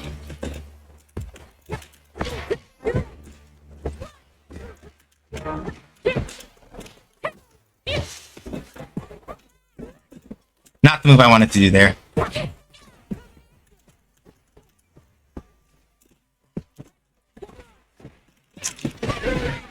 Whew. So yeah, if y'all remember, right, why I keep harping about being able to defend well, that's why. You notice that basically once I started shutting down all those jump-ins, right, it's like, okay, now the angle at which you approach me has to change. The only thing I'm having trouble with is like getting throws when I would like them. Fuck.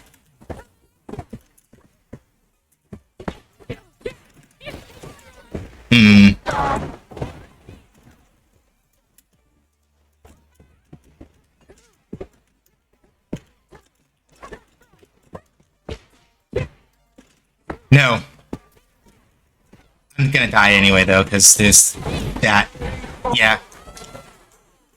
So yeah, basically, right. As I get more and more consistent at being able to like shut, even if I don't get a lot off of it, the main point when I do it is that I want to like I want to stuff the momentum.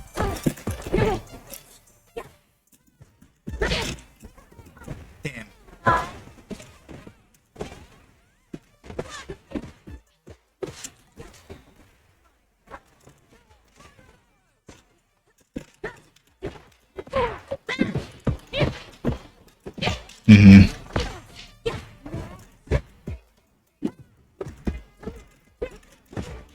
If I could just get dive kicks out a little more consistently, that would be great.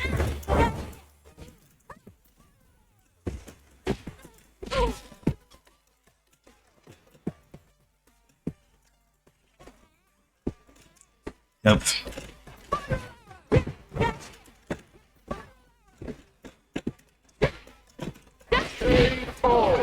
Remember I practiced him earlier? I was hitting him out range, and that's why.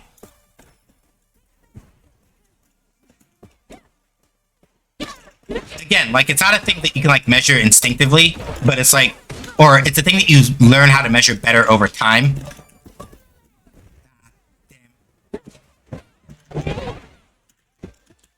Nope.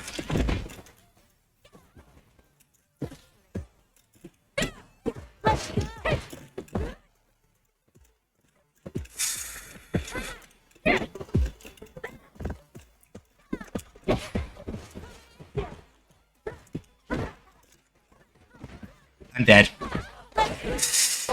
Yeah, Jury is a really hard matchup for Cammy, mostly because, like I said, Jury's main thing is that her normals are a little bit longer, and her damage is a little more, especially when Jury has, like, Fuha stocks. Her damage is a little more explosive than Cammy's is, which really makes things hard. Oh, hey, it's another Lily. Not the same one as last time, though.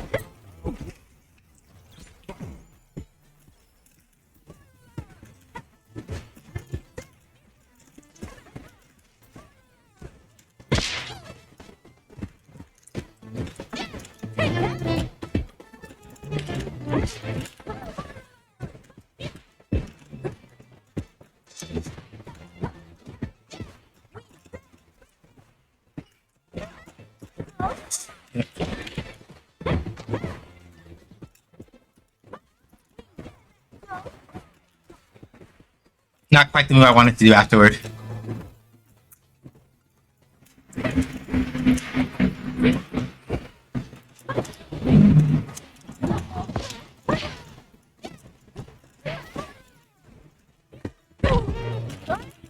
Good though. Good punish. Good punish. Nope. Typhooned.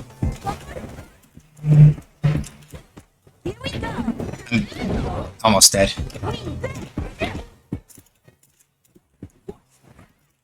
Oh, thank God. If that button had gone even an inch higher, I would have gotten hit out of that, and that would have been painful.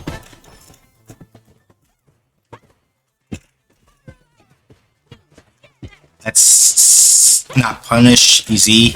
Nope. Get off.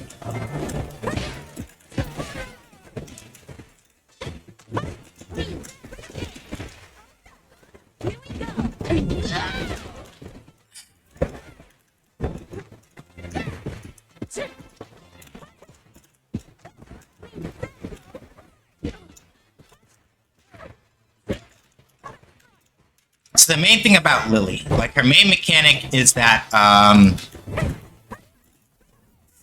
fuck. I'll explain it after this match, I think. No, I got punished. Alright. So the main thing is that, like, you see that little wing icon underneath her health bar when she does the winds gather or wind dance? Those are wind-clad stocks, and basically every time she gets one, shit, I fucked up the punish. It makes that move, it makes a lot of her other moves, a lot harder to block, because she's plus after them.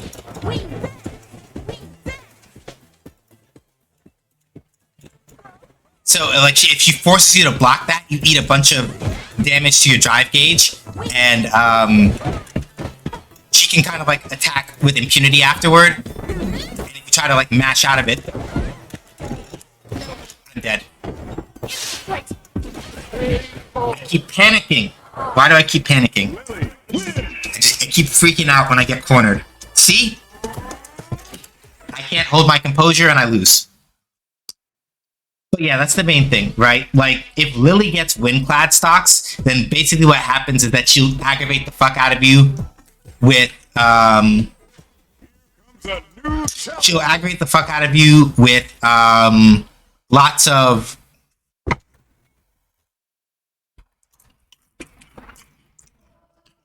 forward diving and stuff, making you block a lot, and then punishing you with command throw.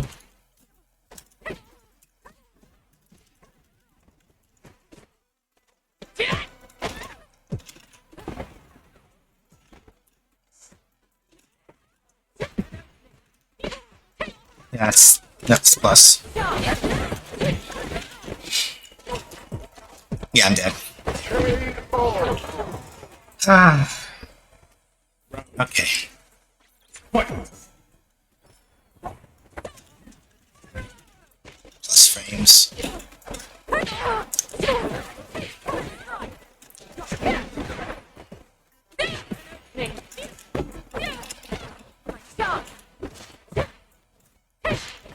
You're in my way. Yeah, that's fair.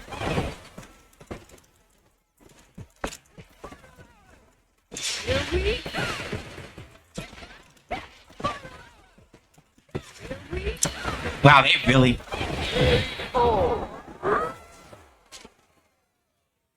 Okay. Okay. Jackass. So, they did that. They're like, no, you're not worth it, and hit me with a one and done and just left. I fucking... That's gross. I don't like that. Okay, sometimes people do have, like, actual reasons to do a one and done, but most of the time it's like, if you're stepping into rank, the expectation is that you play the set. Right? Like, if you're gonna step into rank, you play the set. Like, if you're gonna one and done because you're afraid of losing your points, you're in the wrong game mode. Like, and I don't mean that in, like, an elitist sense, but it's like, people are in ranked because they want to, like, the point is to play a lot of games against a lot of people in high pressure situations, right? Outside of, like, tournament stuff. Because, like, you have to adapt fast, right? So if you're just gonna, like, one and done people because, like, oh no, I don't want to be figured out, it's like,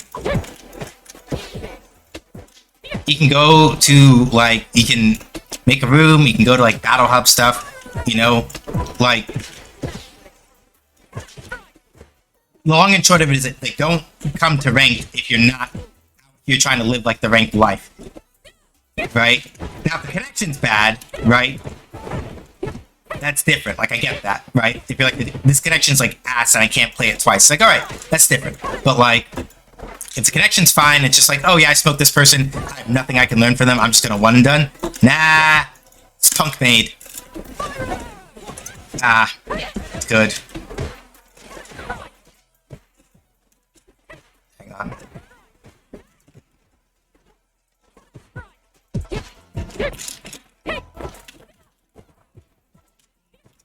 Why is my brain shutting off now?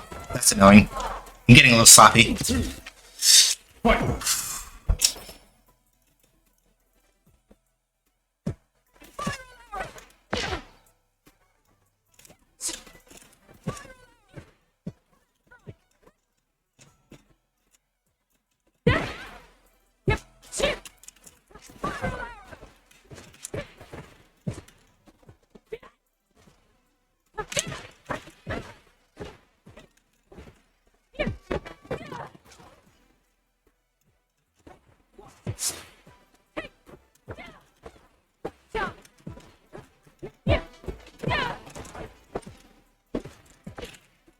Too slow.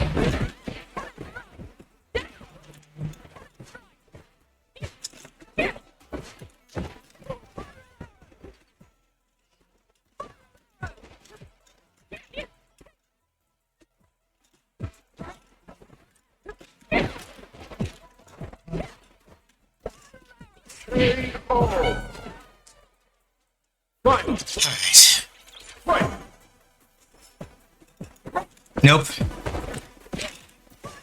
I expect that they tried it, but again, like doing raw hooligan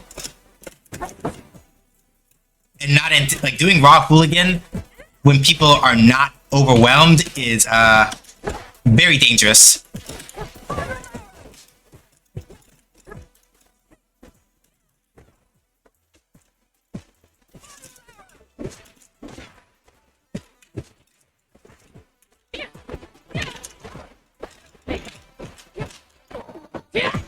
Yeah, so is the target combo. Yeah. Which is fair. The main thing is that a lot of people don't, like a lot of people for the target combo, Yeah, I let somebody came to get away. Yeah, because like the even if I do EX cannon strike, there's still a jumpable gap. If you're not in burnout, you can still jump the gap between the cannon strike and the other thing. Between the second hit and the cannon strike, that's what I meant. I'm not doing so hot on like the drive. I'm also sorry for whoever it is on my friend list that happens to have this fucking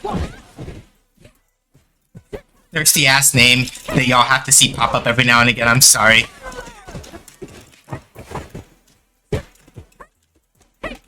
I wanted to dive kick there, but honestly I would have probably been in a shit position. I need to do it a little bit less.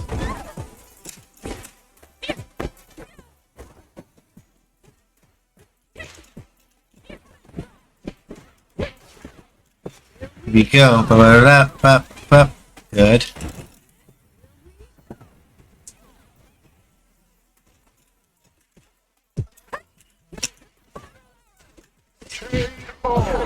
Oof. Okay. Nope. We're both basically almost the same amount of meter.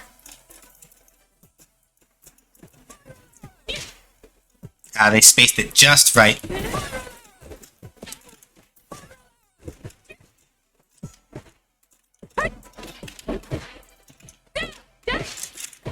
Too slow. Shit. Cannon spike.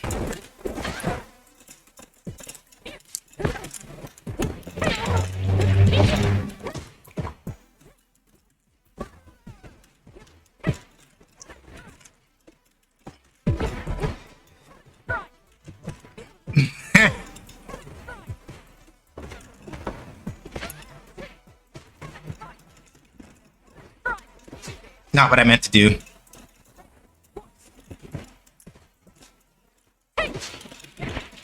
Nope. Punish that. I choked. I'm choking because I'm getting nervous. I'm choking super hard and I'm getting annoyed at myself for doing it.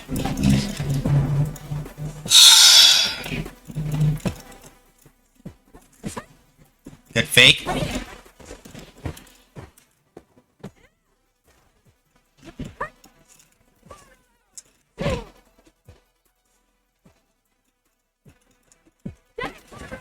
Good. Good. Good.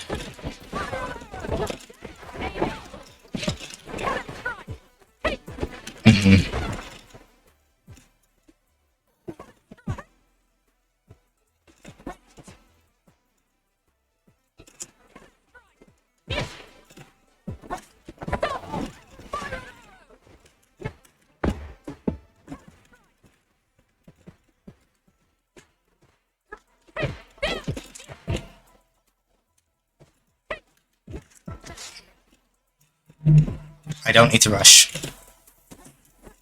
I don't need to rush.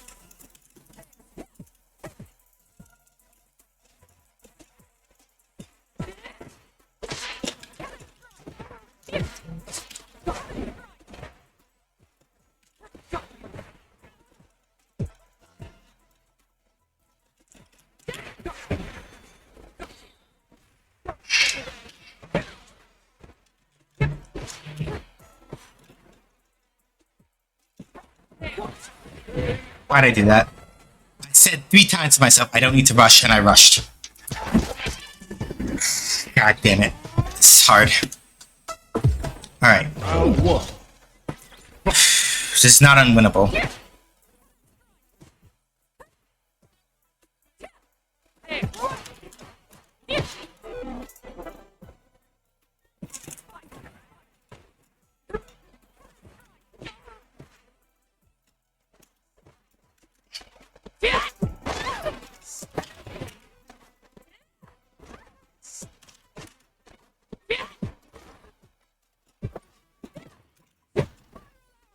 Be a little more awake. If I'm a little more awake and I can punish those sweeps, then I'm gonna get somewhere in this matchup. But I'm having a hard time. I'm having a hard time like staying awake, metaphorically, not literally. And that's why I'm getting too antsy. Right. So,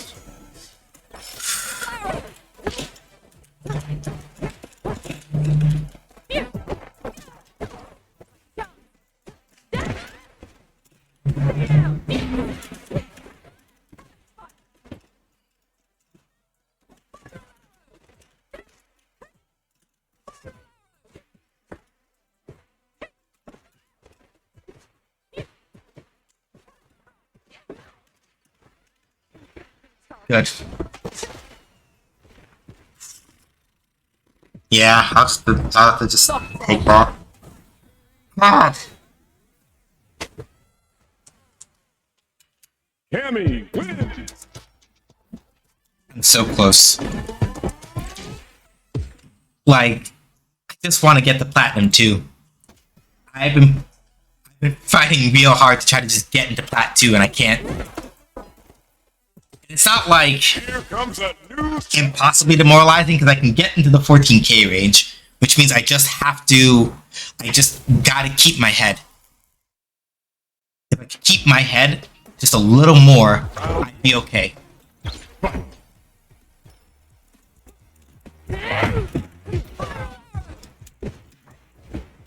Okay, yep.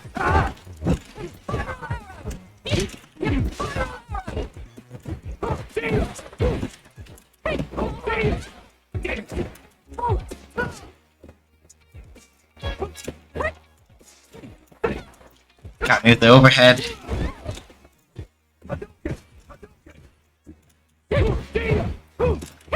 Nope. Too slow to whip punish that. More corner carry, but not a lot of...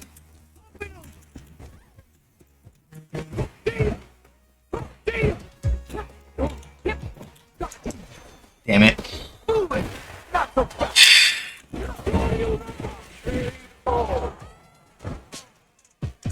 round 2.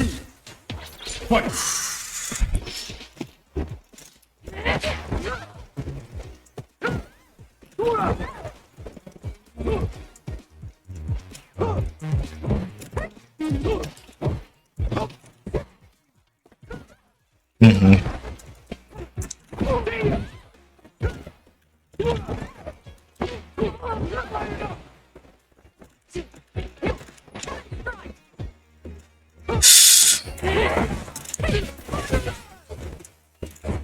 Okay, they're not.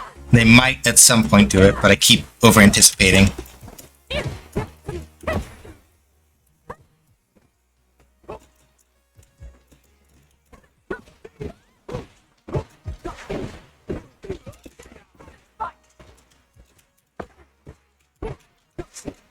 Too early.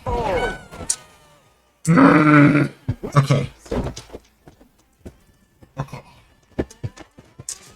This is doable. I gotta wake up.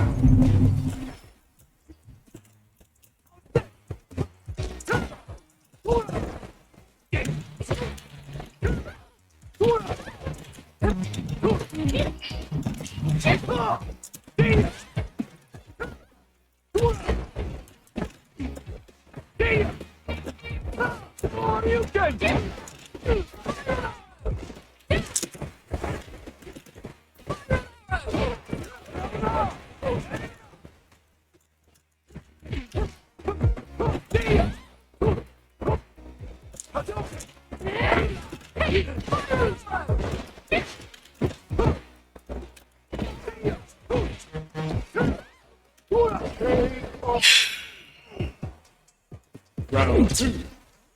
Fight.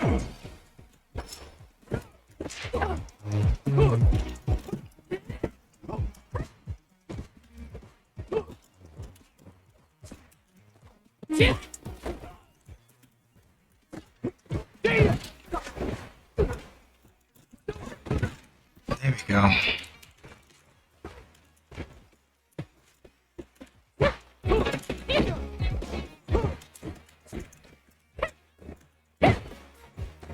Ah.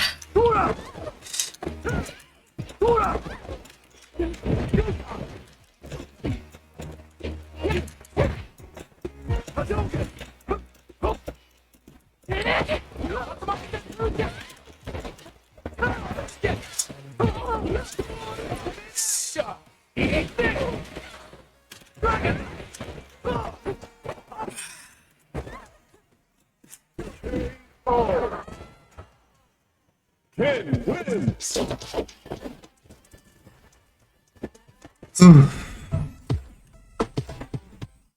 Yeah, I'm tilting. Okay, breathe.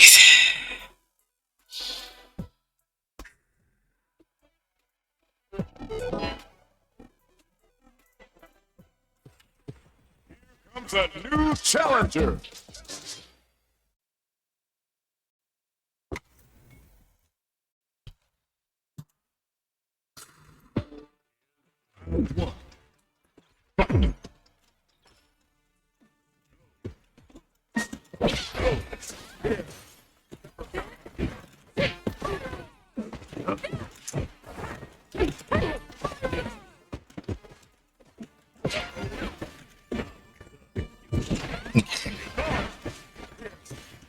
No. Yes.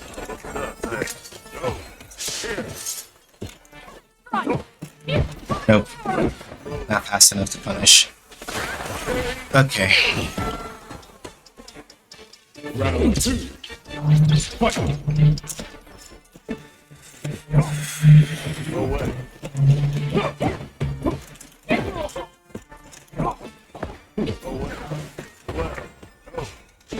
Pierce.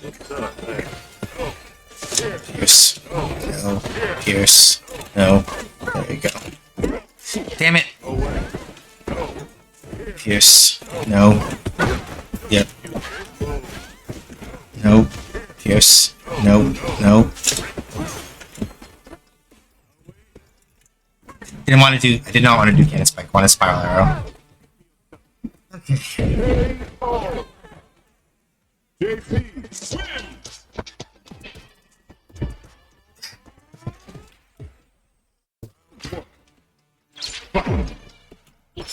I'm a JP main.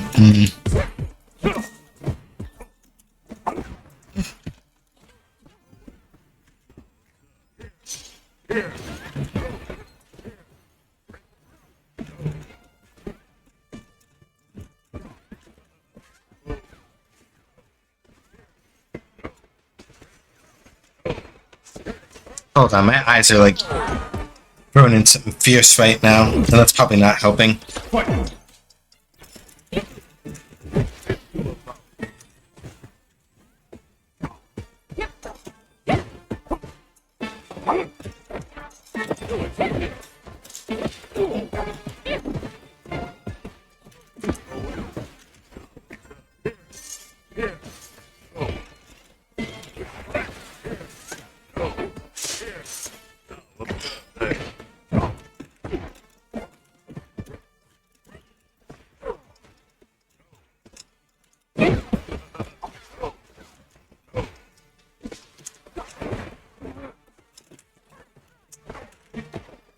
Domino's JP main.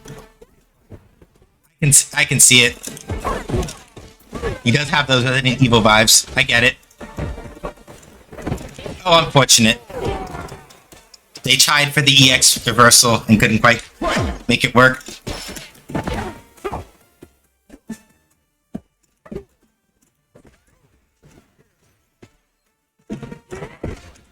Nope.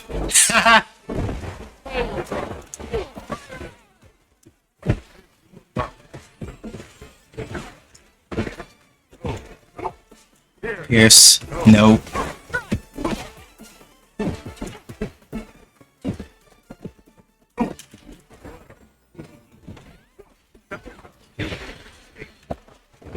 Yeah, the fear of this ends is ruined. Yeah, that's fair.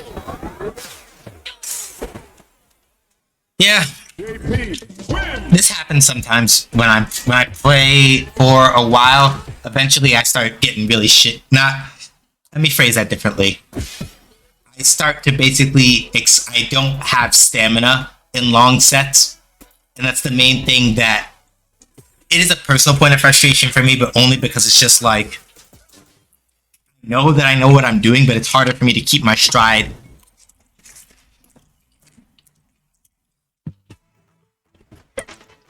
In really long sets.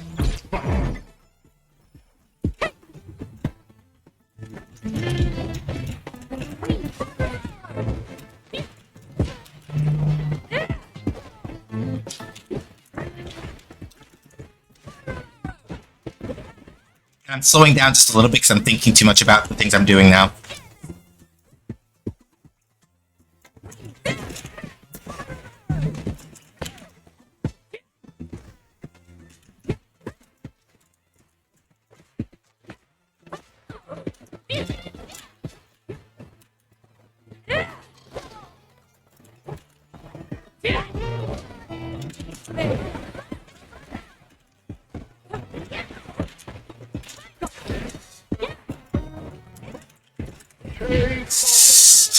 Okay, good. It's hard to, yeah. Fight.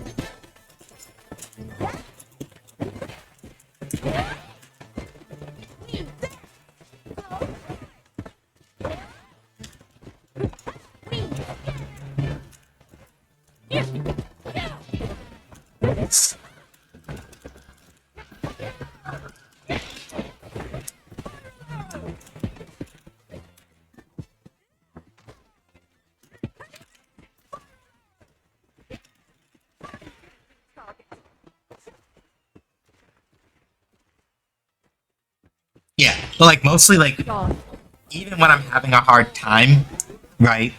If I Cammy. am able to take a deep enough breath and let my brain like settle back in. Oh, did they one and done me? Wow. Yeah.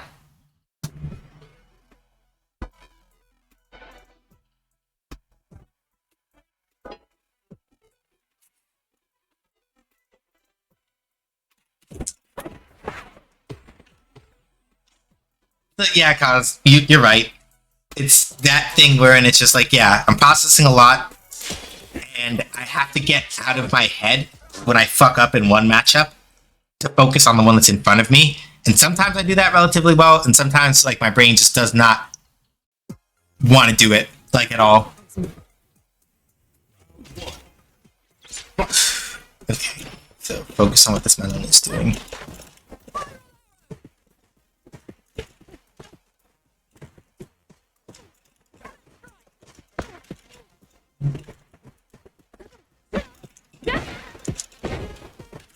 Yeah, focus a little bit less on dive kicking for a moment.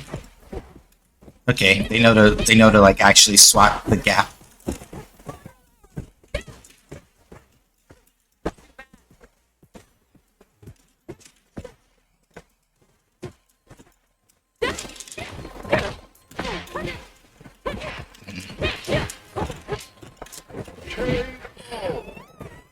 Yeah, I think if I dive kick a little less, I'll be able to like re-find my focus. Didn't want to do that. Thanks.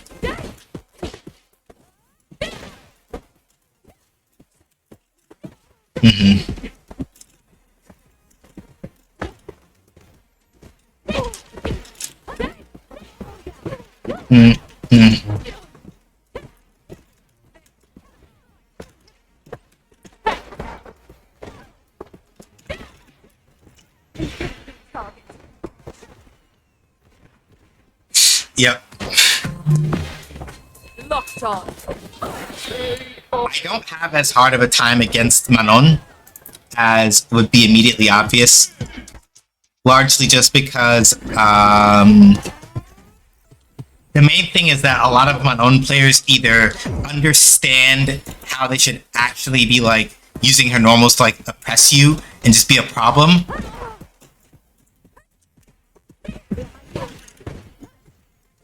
Or they play too much of like that and don't like they're focusing a lot on like the single hits and they're not like focusing on like I don't know how to describe it. Because it would be arrogant of me to say that I understand how Manon is supposed to work, because I sort of know, but not really.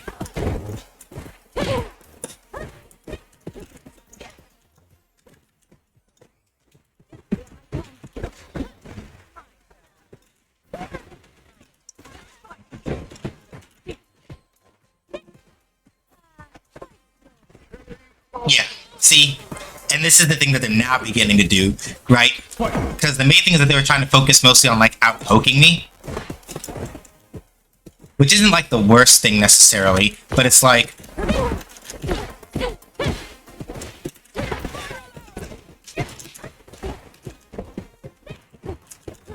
reason I'm scared of you is your command throws, so use them. Right?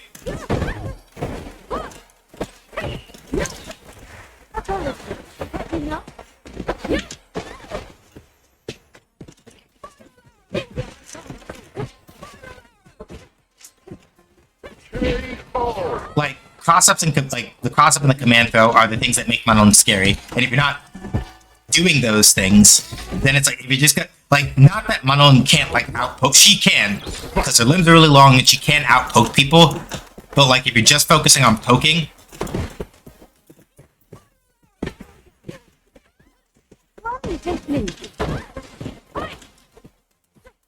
stop it. Yeah, it's rank T. What's up?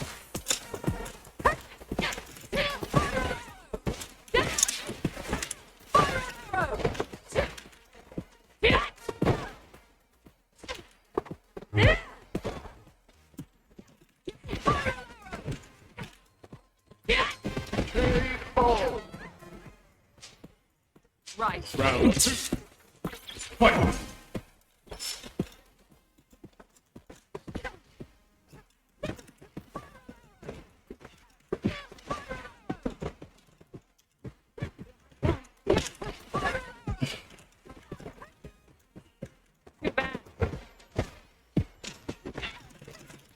Done. Target. I'm playing Zangief on the side now because I refuse to believe it's as bad as people say it is. There's just no shot. Yeah, like, from the Zangief players that I'm a Cammy player, so I have certain advantages here. Those advantages being that if I like, as far as Zangief goes, as long as I'm not, like, fucking around and doing a bunch of really unsafe stuff in his face, I can make him explode. But, like, yeah, Zangief, I don't know. I feel like a lot of Zangief mains in Street Fighter in general are always willing to cry that he's bad, but he's not. Winning operation. And it's like, My pleasure. Round 1. Fight! okay. Huh. Yep. The counter spire. Oh wow.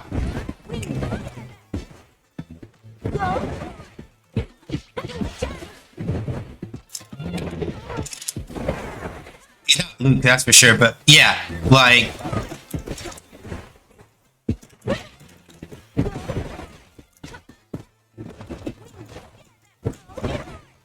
yeah, I really cannot afford to be caught. I really can't afford to be caught by those Condor Spires at all. Ah, fuck. It's plus. Gotta hold that.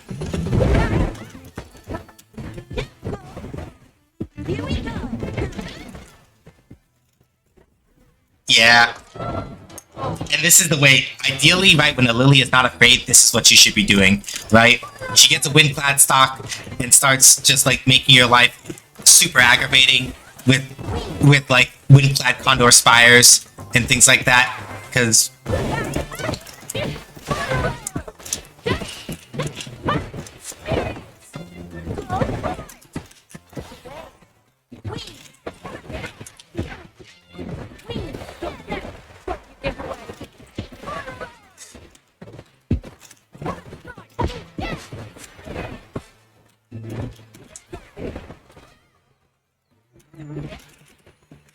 Wrong one.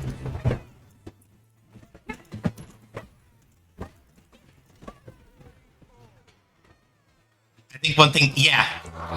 Yeah. With Condor Spire, if you can drive reversal it, you're fine, basically. But yeah, like, because you have to block at least 2 or 3 hits of it, usually, the problem that you tend to have is that if you fuck up the timing, you'll have eaten, like, you've already eaten, like, a bunch of damage to your drive meter, and it's like, well, fuck.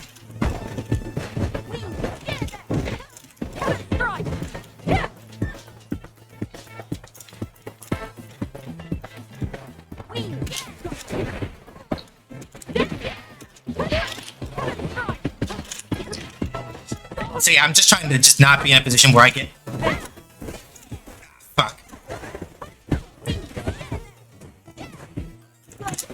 Yeah, I'm trying to be in a position where I'm not getting hit by it as much as I can, but that's really hard. I don't know, I might extend stream until I actually can make it into Plat 2. I really want to make it into Plat 2 tonight. I really do. I'm really close.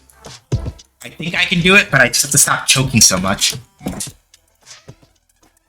You really... That's free. I know, I keep... It's been... I was at basically like 14,100 or so, and then my brain fucking exploded.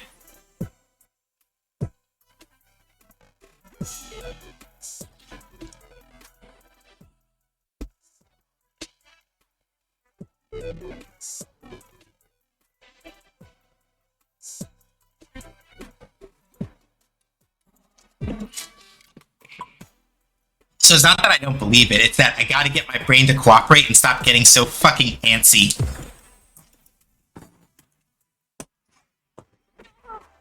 It still feels more attainable than getting to Platinum in Street Fighter V, which says something.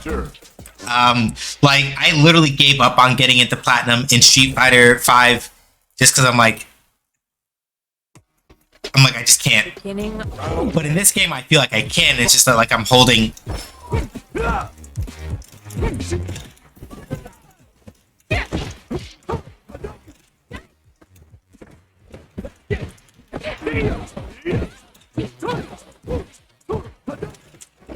It would also help if I would stop making my fucking dive kick inputs so sloppy, which means I should probably be doing it less.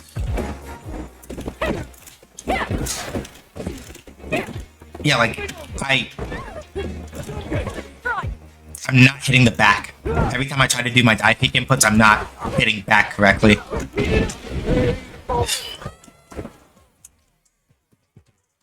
Round 2. Yeah, that's also true. Like, I'm also just an anxious person anyway, so that doesn't make it easier.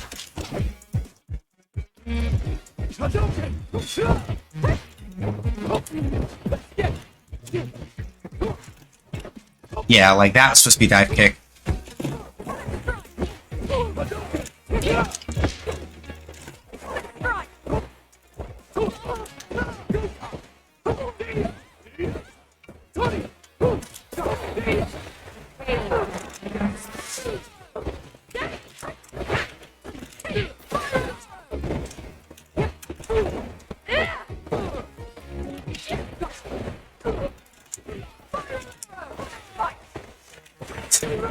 That's fair.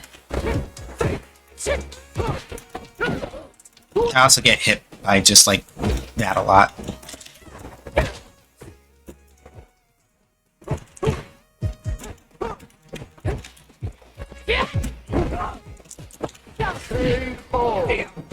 Good shimmy, thank you. Yeah, like...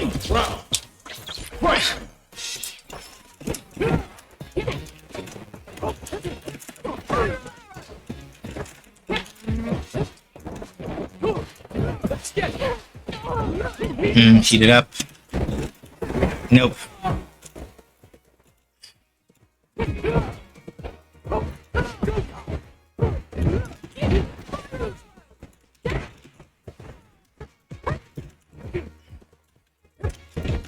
Why'd I get scared? Why'd I get scared there?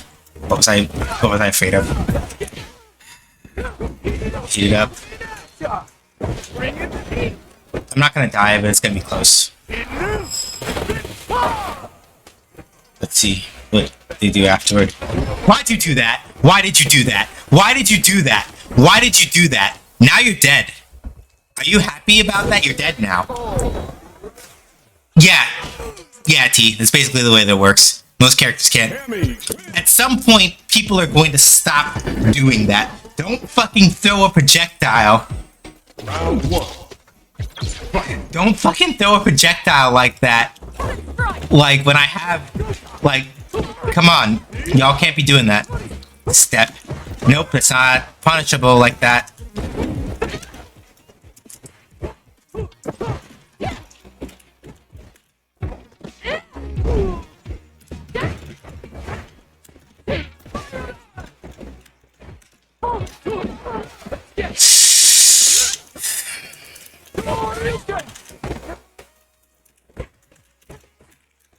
Yeah, Jinrai is he needs it, but also fuck that move so much. Hadouken. I'm dead. So part of it is that, yeah, like, I'm having a lot of conflicting dive kick instincts, and it's kind of fucking with me a little bit. It's kind of annoying. Because I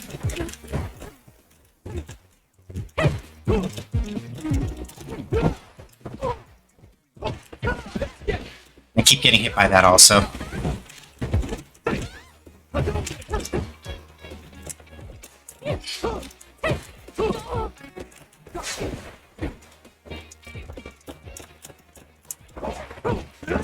Damn it. 5MK would have been better there. Dead. Yeah, like this is kind of the annoying thing that this is kind of like the annoying thing that I'm sort of in right now, right? Where it's like, this Ken player is just in control enough that they're not doing a bunch of like really rowdy, irresponsible shit like a lot of Ken players like to do. And I'm also not stuffing those fucking jump-ins.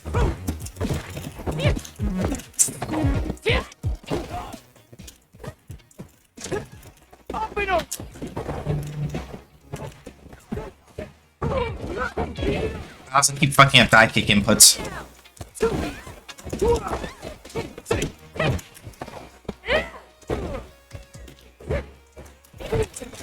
No, fuck that.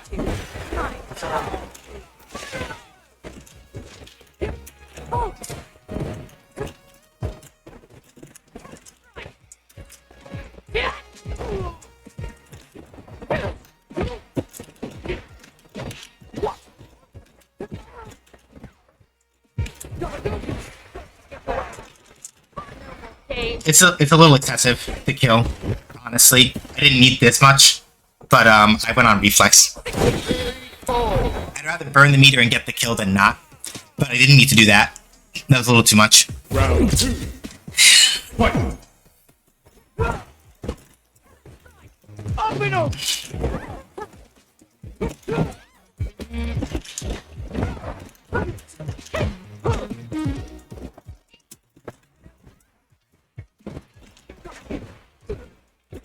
No.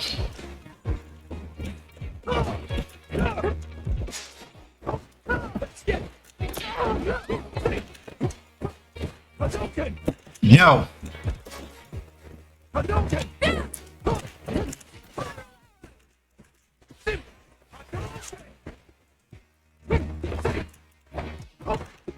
Yeah.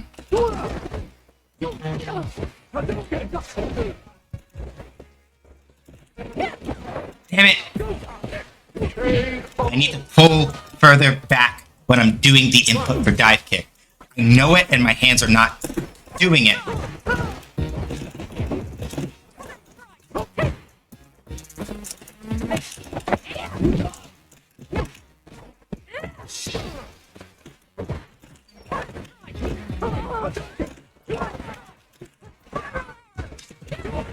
Now you want to do that. Alright, that's fine.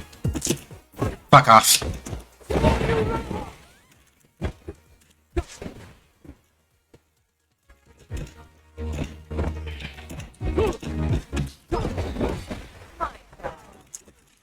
That's not what I wanted. Shit.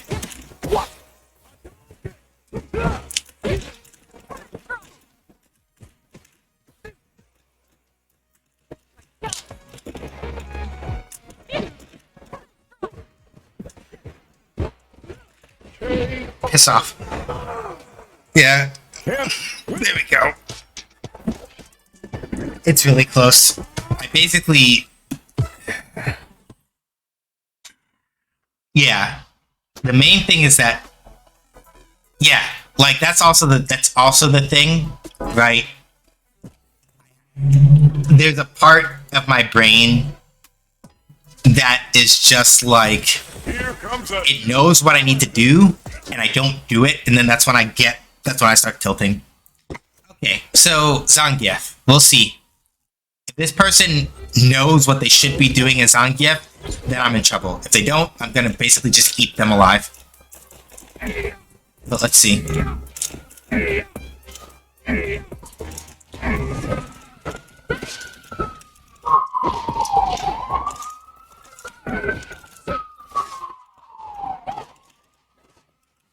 didn't mean. I meant to do EX dive kick after that.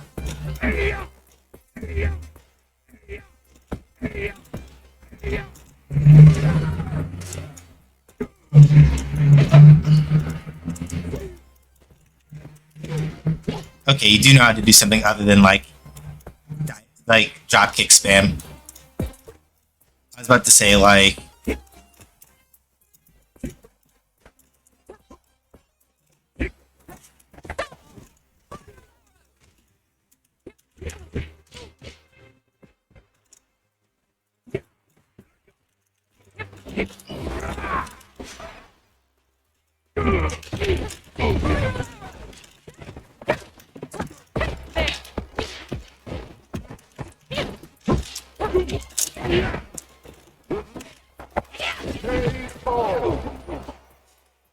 Right. Okay.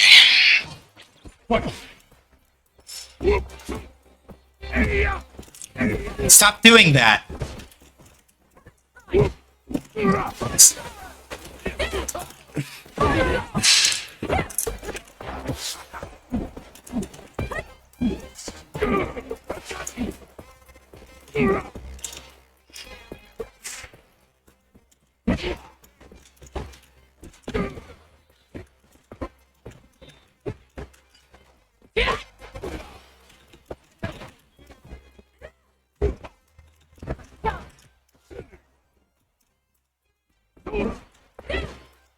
Oh, I should have done.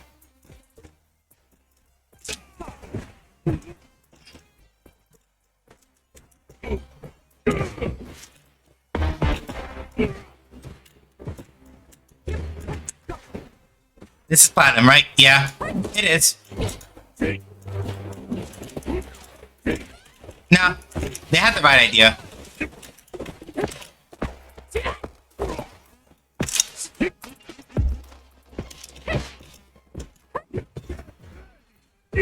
They didn't there, though. I know, XCB. It's like, what? Yeah, that's why I was like, if this sound GIF knows what they're supposed to be doing, then it's gonna be fine. But if they don't,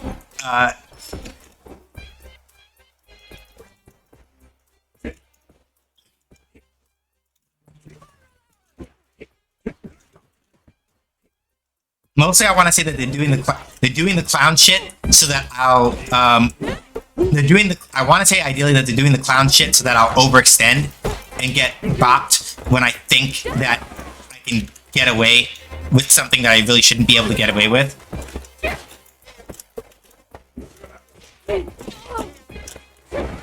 Yeah, because like, see? Because now I'm getting a little loose because I keep thinking that it's like, oh yeah, they're just gonna do bullshit.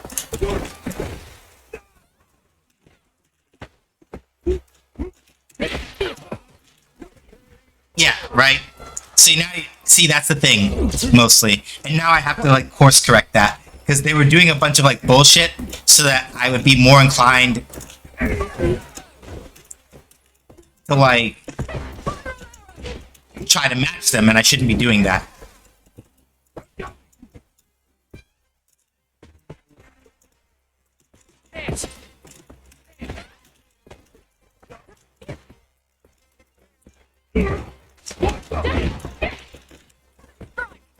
Wasn't quite at the right distance for the punish that I would have liked for that. Yeah, see? Because now it's like, alright.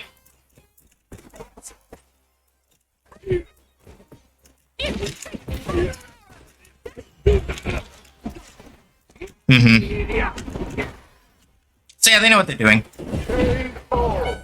So yeah, I know, XCB. At first you were like, what the fuck is going on here? But it's like, now they're in my head a little bit, because it's like they were doing all this other nonsense, and I took the first set easy, and now they're playing serious. So now I have to kind of like unacclimate myself from the expectation that they're going to do some nonsense that they shouldn't be doing, because they know what they're doing.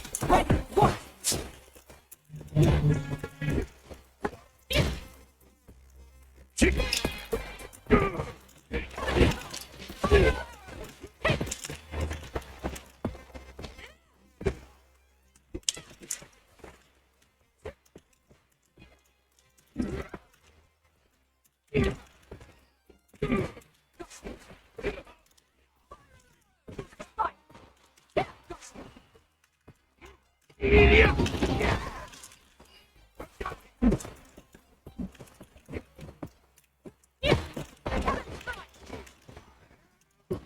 not gonna die, but it's gonna be close.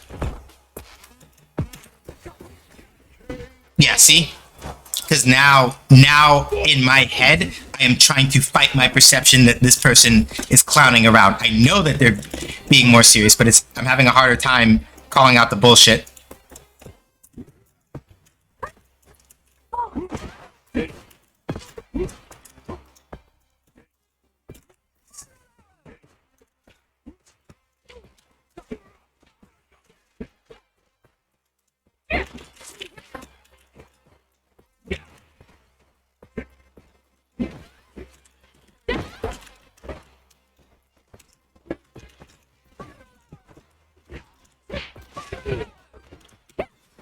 And now I'm dead. Like, yeah, see?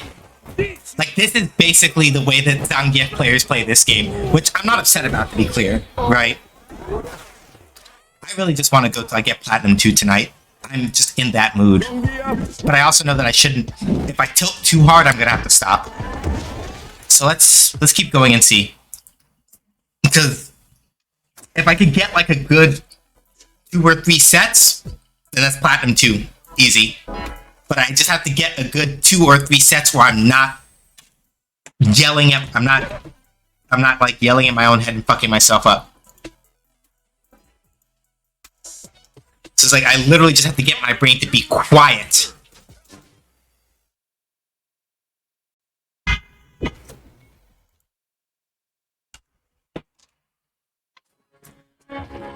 Alright.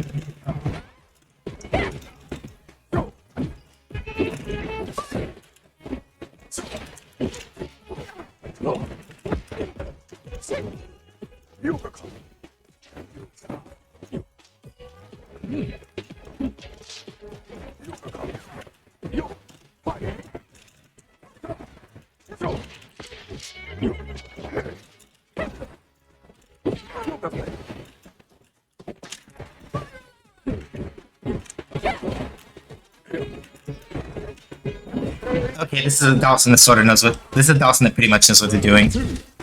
Fight!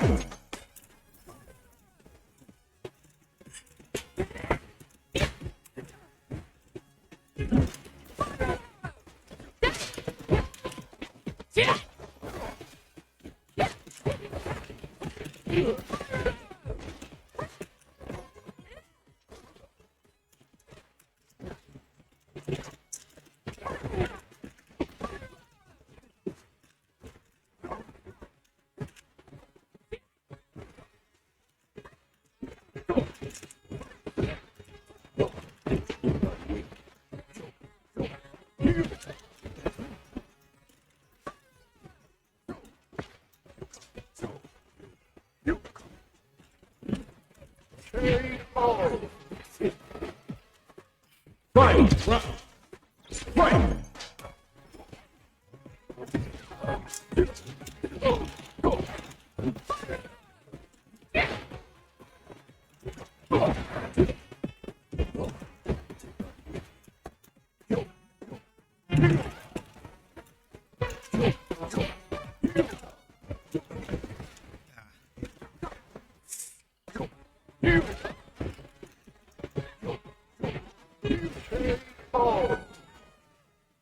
Trying to jot him out and that wasn't working.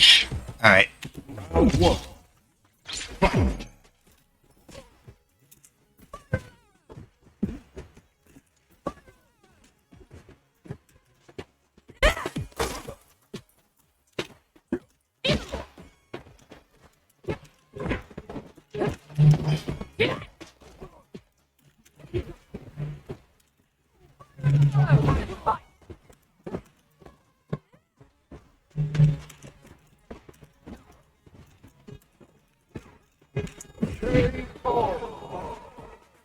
Mostly just gotta sit on. I gotta sit on him a little bit harder.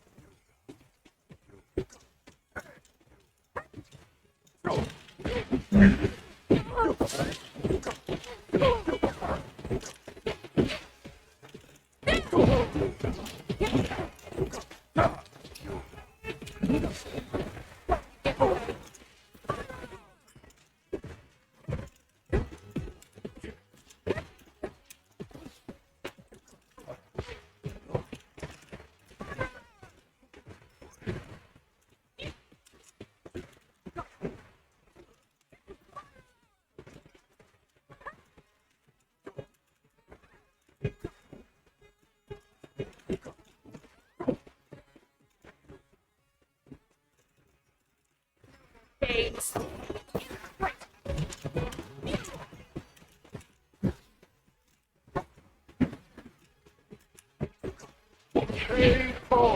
Okay. Yeah, I fucked up. Final round. Okay.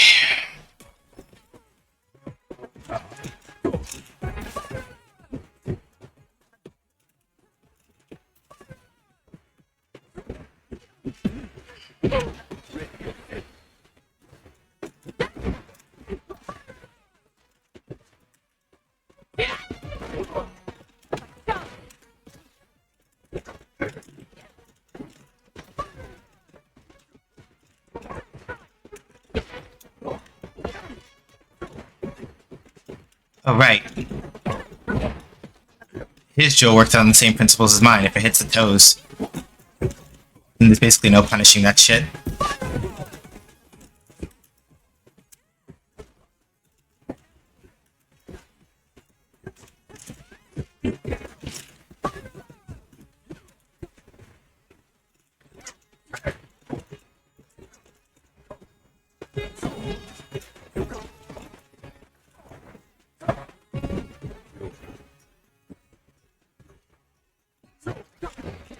There we go. Fuck.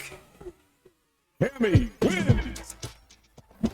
I don't know how Sim's cancelable normals work, but if some of his longer range ones don't.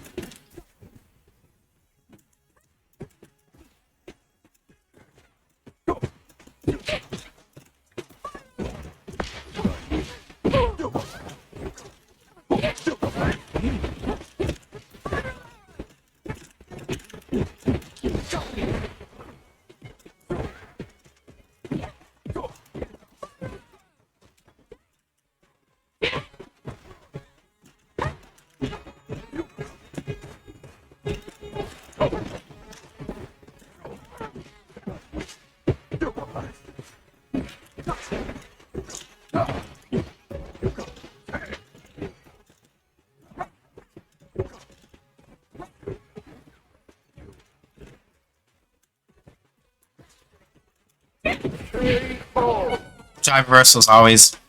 Okay. Fight.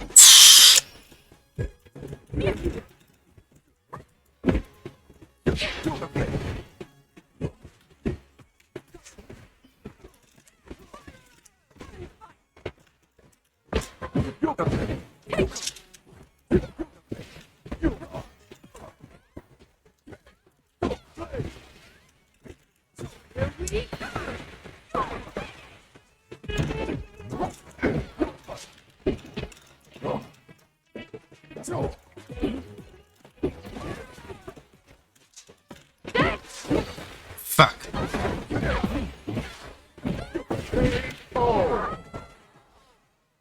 Yeah, I want to push a little harder.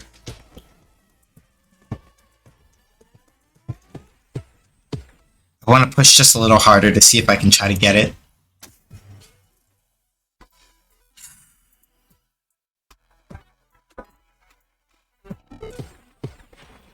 Comes a new challenger.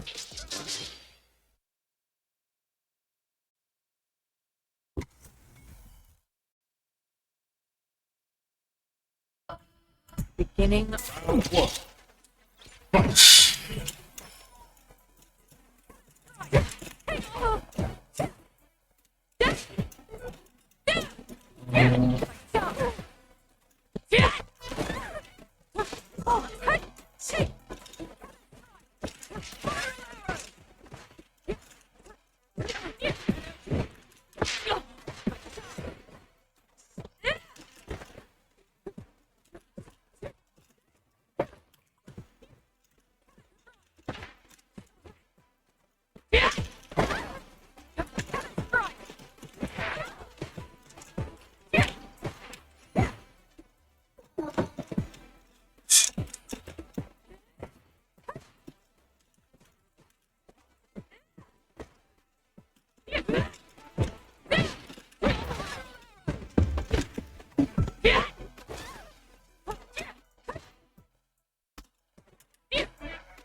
Round 2.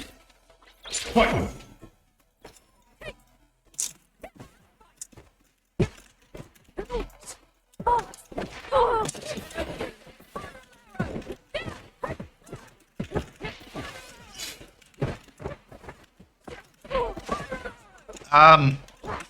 It mostly just comes down to like, it's a lot of like waiting for somebody.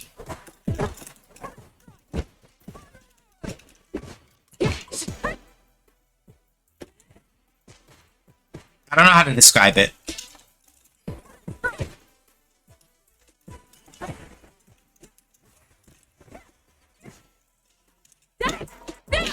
Yeah, it's like it's mostly dive kick chicken.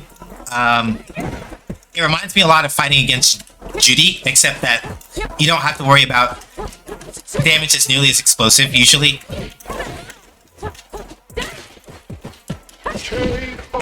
It's basically a lot of dive kick chicken and waiting to see who kind of like It's a lot of dive kick chicken and waiting to see who fucks up and puts their limbs out too far first. A lot of that, mostly.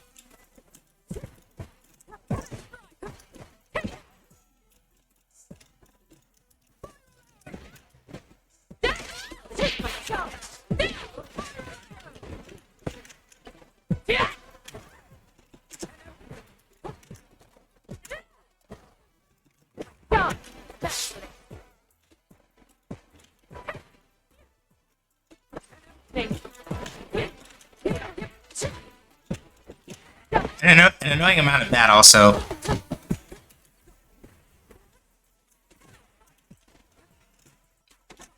Ah, fuck! Yeah, it's like a lot of that mostly. Because like a lot of it is just that like it's one part dive kick chicken and one part like just having to deal with this shit. Stop it.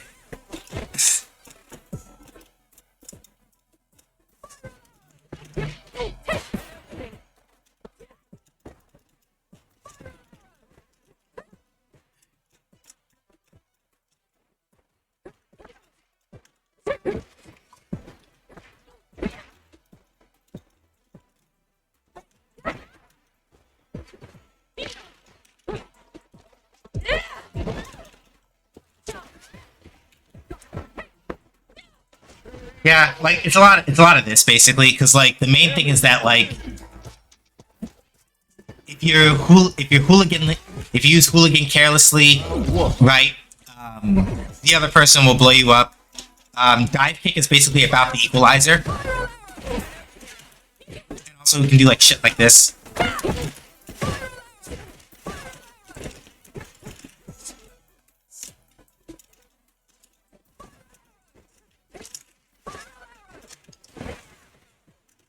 And that too.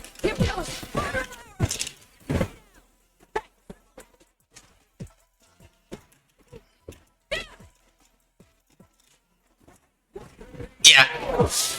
Like, people being tempted to do, like, doing hooligan bullshit at each other in neutral and things like that. And beating it. Well, maybe that's more like just because I'm a plat one full of dreams.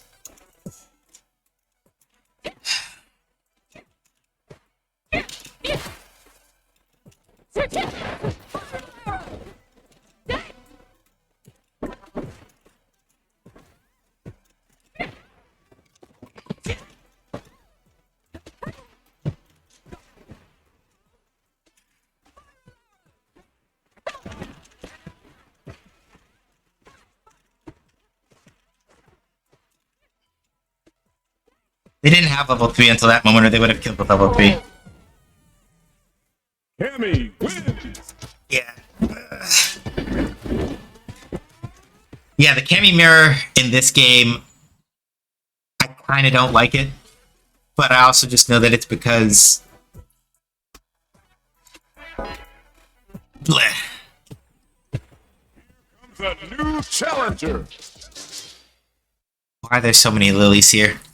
I'm just keeping an eye on the time.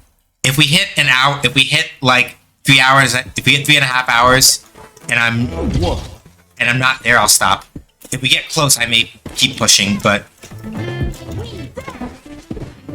Here we go.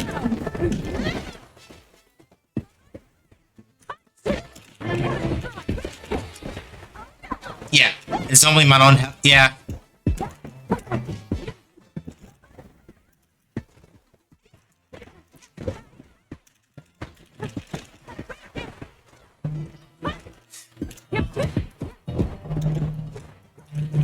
Here we go. Yeah. Well, I mean, you were here for it in time, T. Like, I'm not super scared of most Manon players unless they prove to me that they know how to space. Because if they don't, then it doesn't really matter.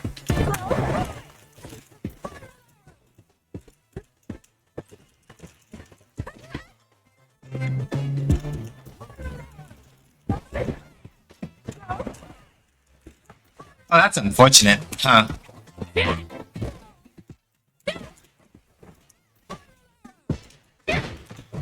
I was not expecting parries to be so good at kind of just ruining everything about how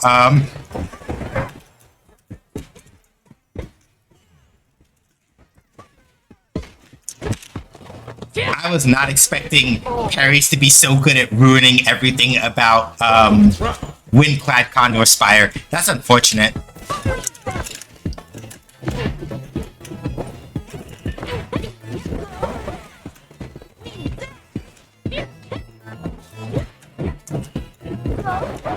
Here we go.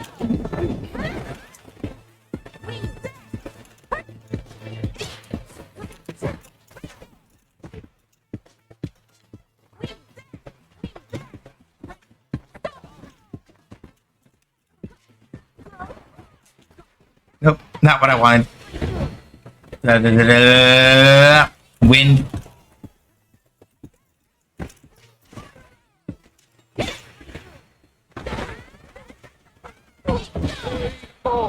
Lily doesn't have a meter. Lily doesn't have a meterless averse, so she's bad. There are people on the internet who have said this, and I hate them a lot.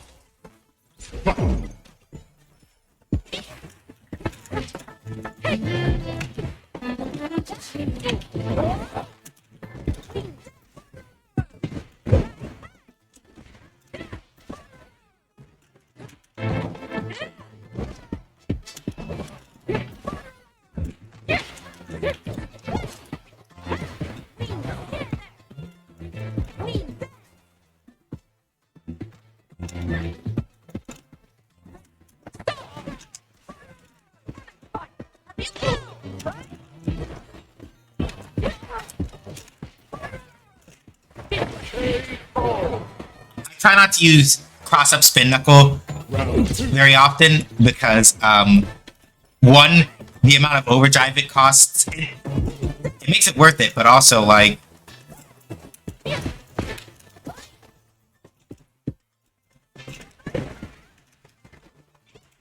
that stocks left.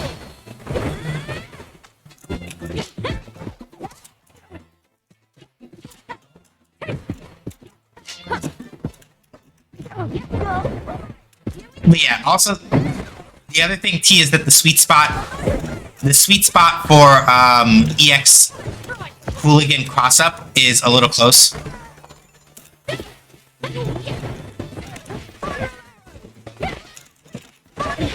Target. Just saw that super do that, and I suddenly hate this game. No, it happens sometimes because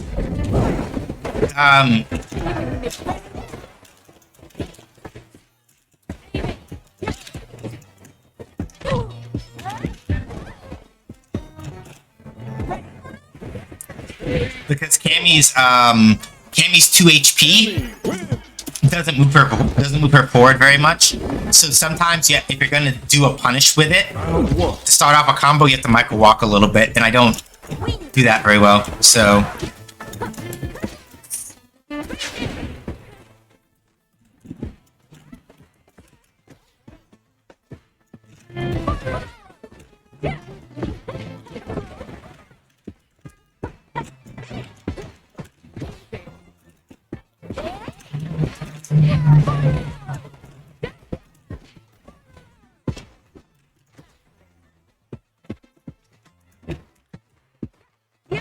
There's Tomahawk Buster.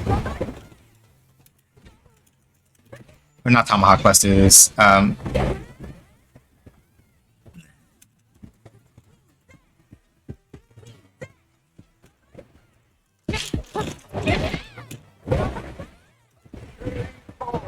Yeah.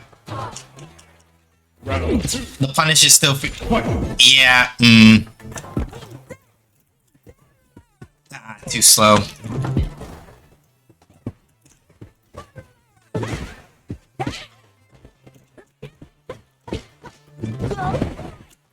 Yep.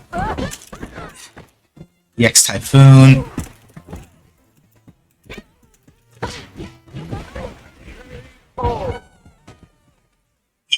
Lily. We're close enough. We're still so close. Like, I win 4 matches without losing, and I'm basically back into the 14,000 range. Comes a new challenger. Oh, here we go. Wacky woohoo chicken guy.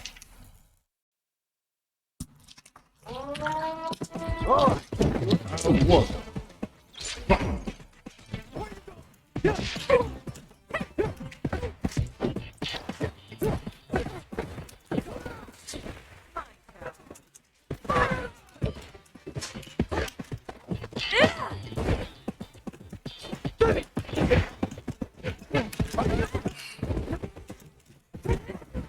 I love it when they do that.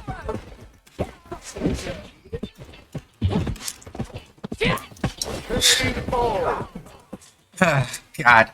Round 2. Fight. Yep. Yeah. Like, drive rush, Luke drive rush 2 MP is pretty much, I don't like it at all.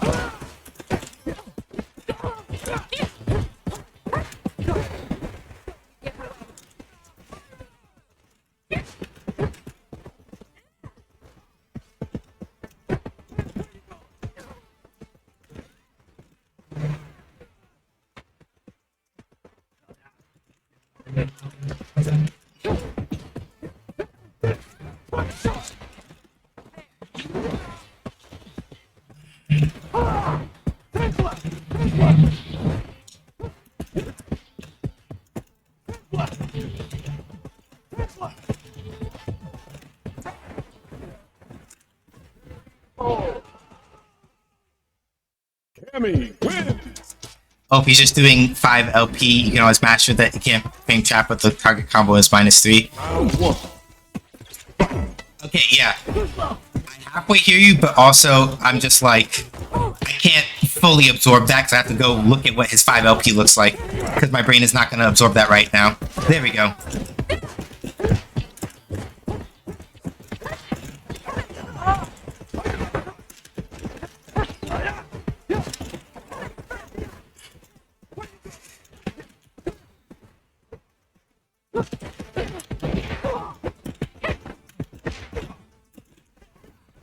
Fuck!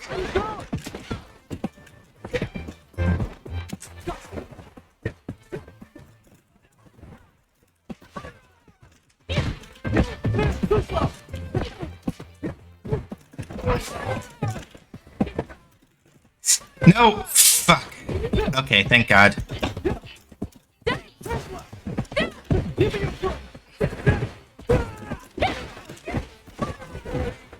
Oof. Thank God he went for that level 1, or I would have been eating a bunch of shit that's plus-ish, or at least not minus enough to punish. Fuck!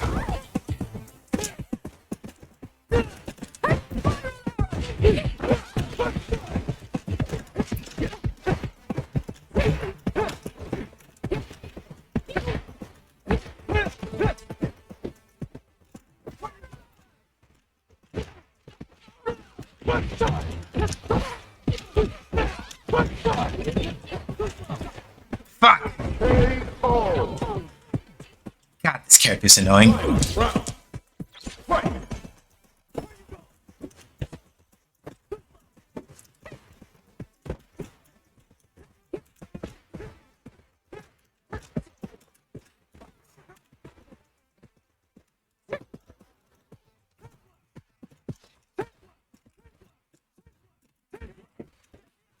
Oh my god, what the fuck? Fuck you. You actual piece of shit.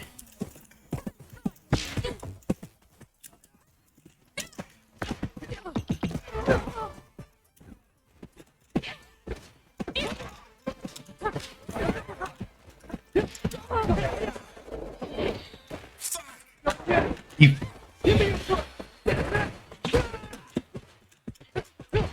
Because I tried to walk forward to get the punish, I fucked it up. Ah.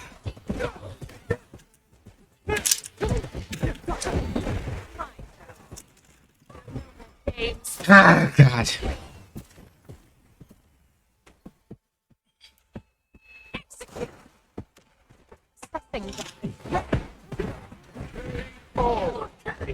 I was absolutely prepared to have to match a cannon spike after that if it hit to make sure I got the kill, but thank God. I'll even give you the fucking thumbs up. Fucking Luke, man. What a character. God. Like the number of times I've been hit by Drive Rush 2 MP, I wanted to stop.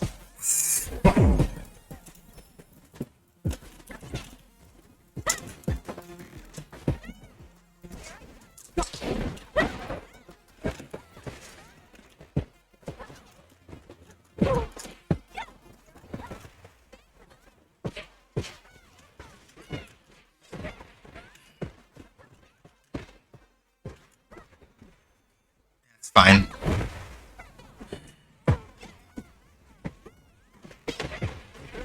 Yeah, God damn it. Round Okay. fight.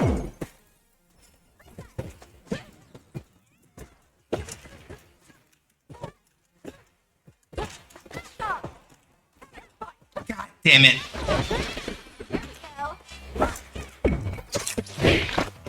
I would say the only thing Luke 2 MP doesn't do is anti-air bash fucking does something. Alright. Hey.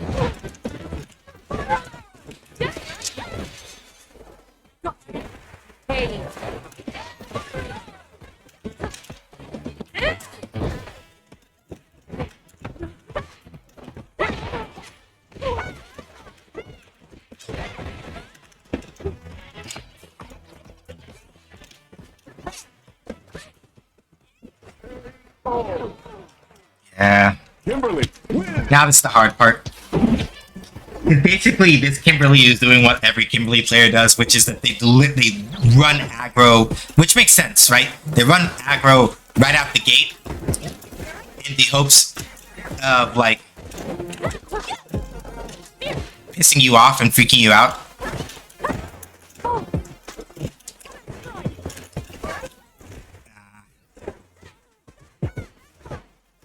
That's not plus.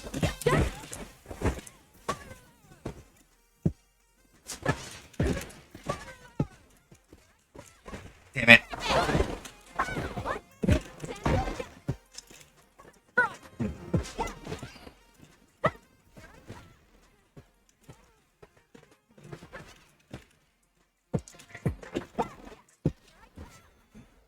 Got you. Don't you get away. KO. Round 2 fight.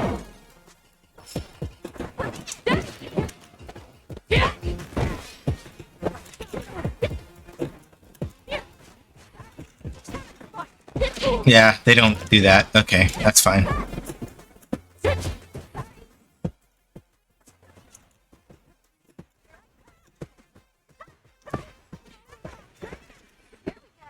Alright, I sort of have an idea of their game plan, but not really. Like, I have a rough idea of the habits that they have and what they want to do, but calling those out is going to be the hard part.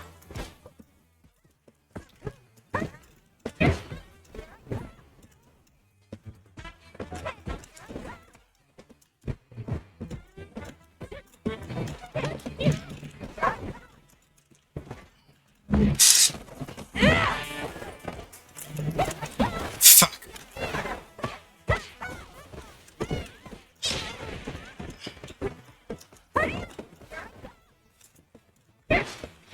Yeah, because the main thing is that after they miss drive impact, they'll either jump neutral or jump forward.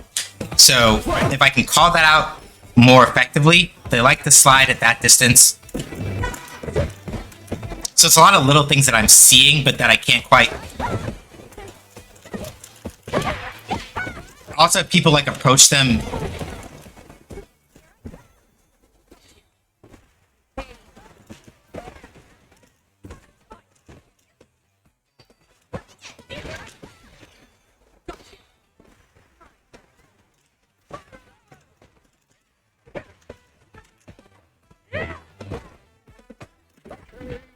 And that's the thing, right?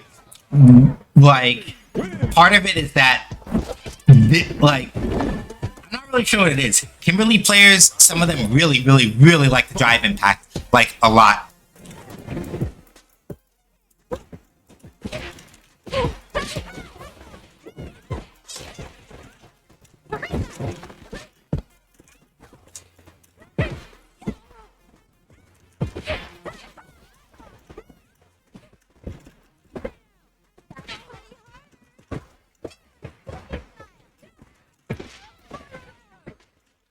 Why'd you do that?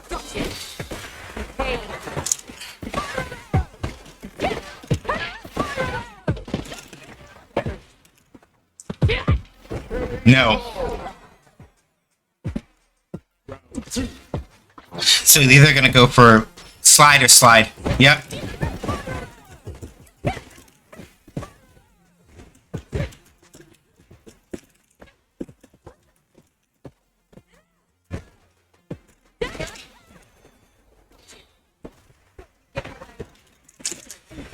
Dead.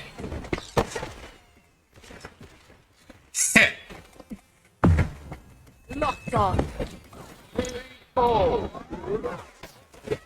Yeah, and that's why I'm like the main thing with Kimberly, right? Is that it's like the main thing is that if you can keep your head, I'll give them the kudos though, because that shit was annoying. But yeah, that's the main thing, right? Like, if a Kimberly is not like a lot of Kimberly, I'm not saying this like Kimberly's a gimmicky character because she's not, right? But the thing is that what Kimberly relies on is like stressing you out by overwhelming you. But a lot of her a lot of the things that she can do can be called out really easily, and certain Kimberly players lean real fucking hard. Yeah, JP.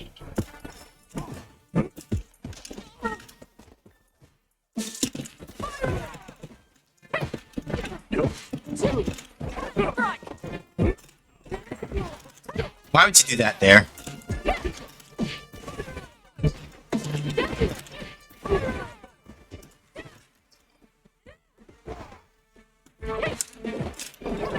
Mm-hmm.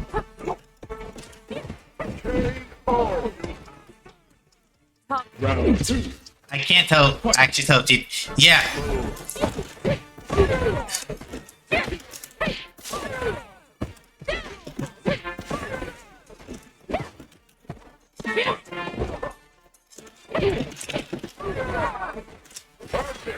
KO. Cammy wins. Yeah, no, that's the thing. Like, the thing about JP is that, Round 1. Fight. yeah, right? Nope.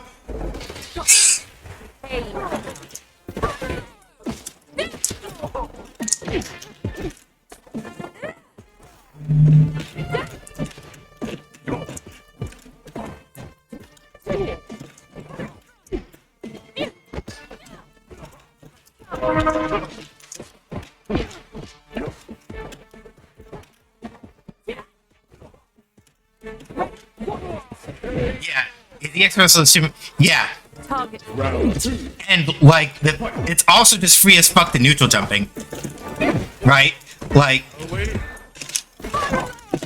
nope, punish that. You better punish that. Move, move. Okay.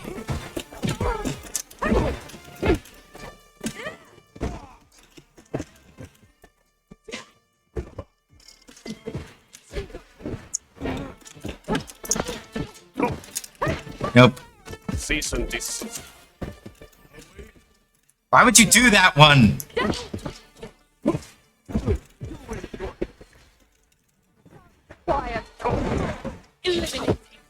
Whoops.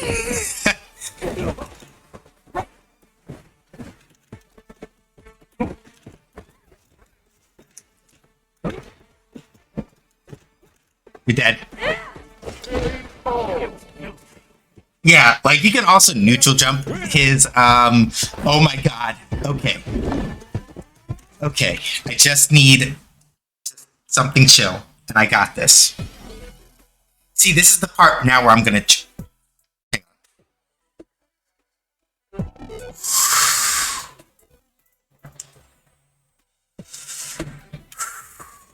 Comes a new challenger. Nope. I got the next best. I got the next best thing. I say best with intense sarcasm. Beginning of Round one. Fight.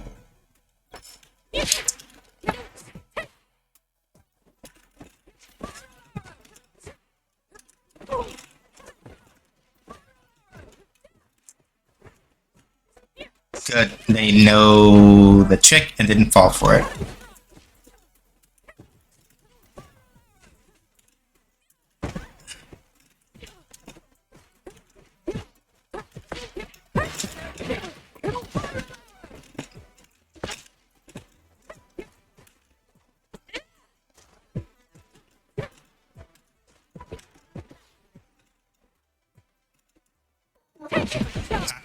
I wasn't blocking that. Like, I'd be shitty and say I was blocking that, but I wasn't. No! Fuck! I didn't know you could grab Razor Edge Slice. Fight.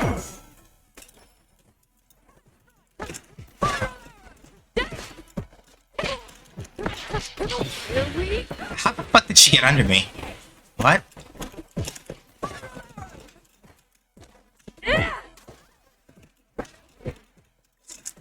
too bad.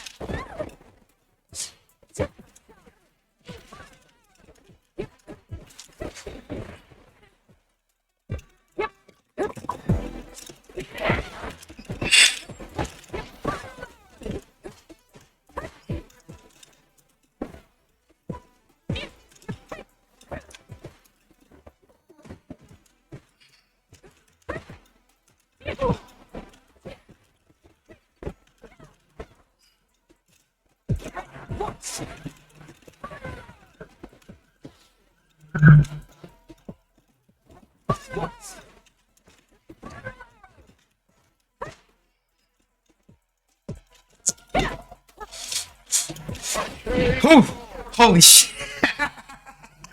I fucking caught out Cannon Strike with fucking 5 MK. I was looking at the wrong side of the screen.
You're in my I'm dead. Damn it. Cammy wins. Yeah, this is basically always how it happens to me. This is how it always happens. I get to like that last, to like the last 200 points or so and I choke.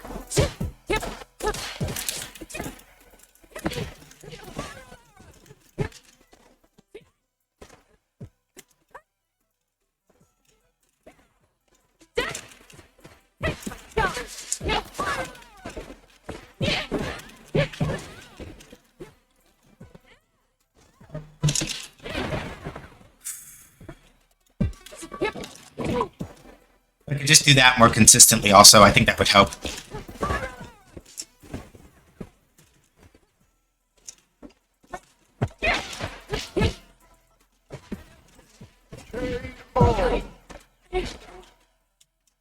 Yeah. Fight!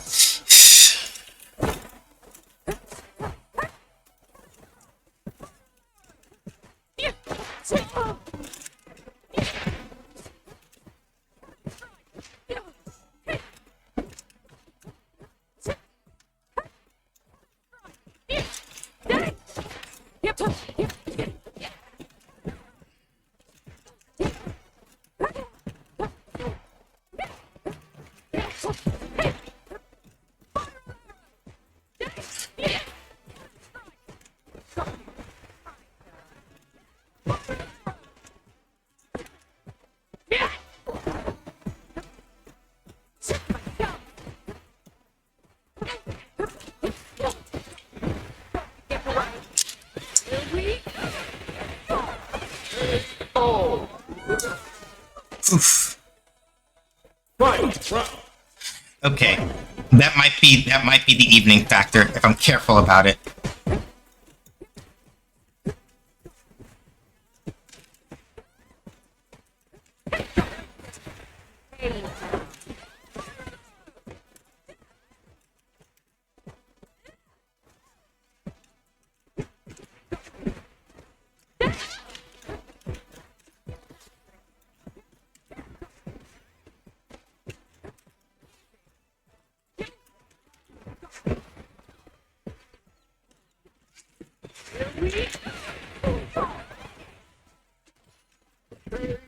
There we go. That's the one evening factor. I had to think about it for a little bit, but once I felt it out, I'm like, okay, you can't deal with drive impacts. Oh wait, no, it's still 1-1. Fuck. Okay.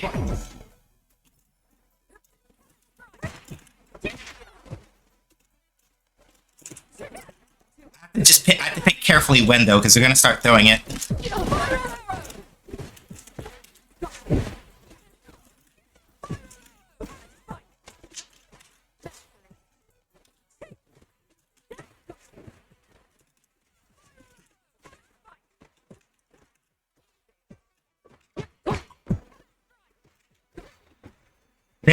They're waking up now. They're waking up now. And that's the part I was afraid of a little bit.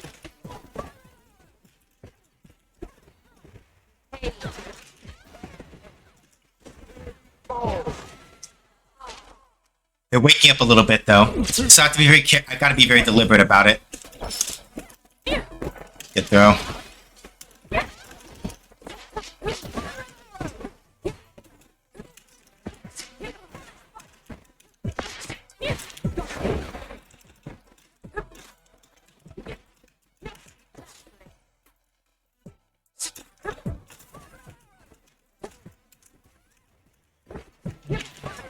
Kind of has been found. Because like the hard part is that their fundamental Kami play is really strong. So I can't.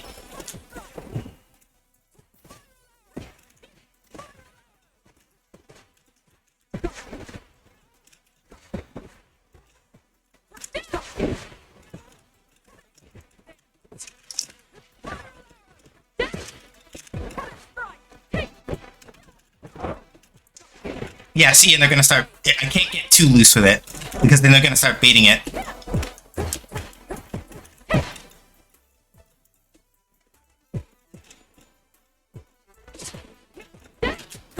Like, as tempting as it is to like throw it into neutral, like I'm gonna have to like resort back to doing like, nope.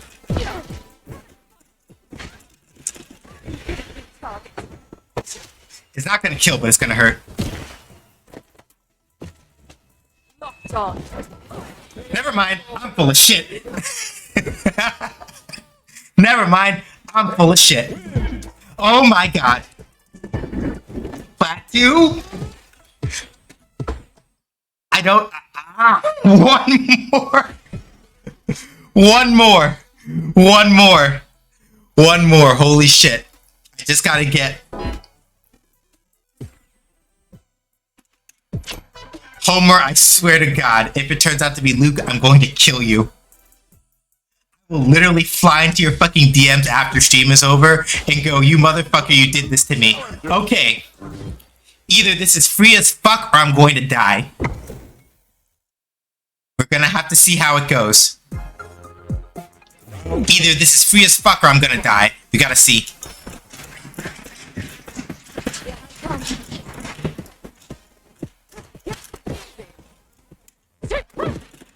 Nope.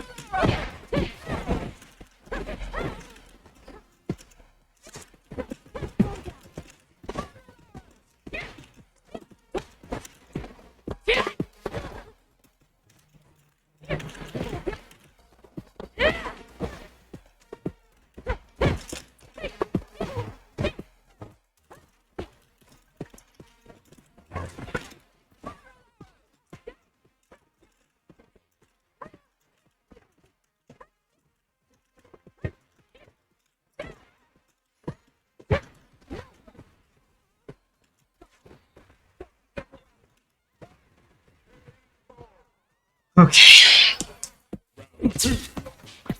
Slide in my DMs anyway. I'm not gonna have time immediately afterward because I gotta go. I have to do some modding for somebody.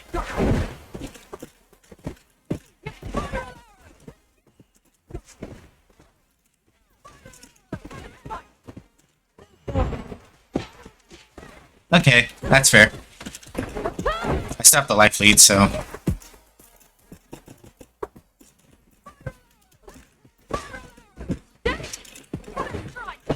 You're in my way.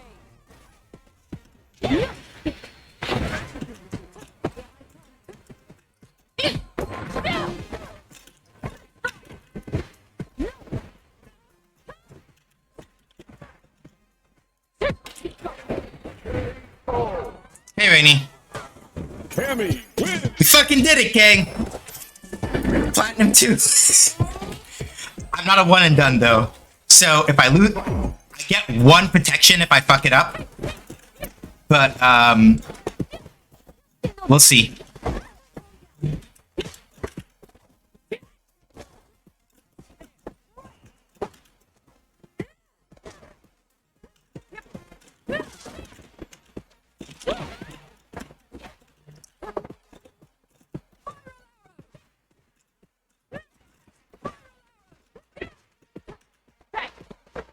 There.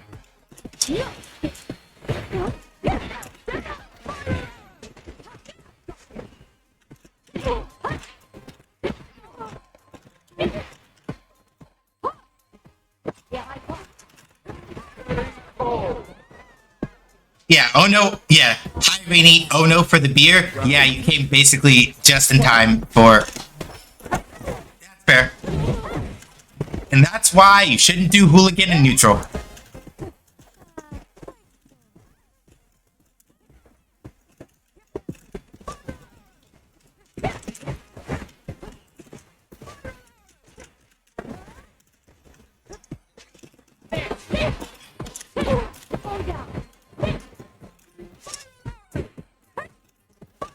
Yeah, I got a little too loose. Because I did good in the first round and I got too loose.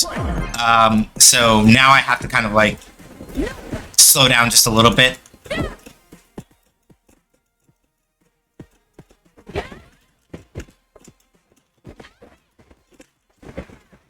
That was cute though.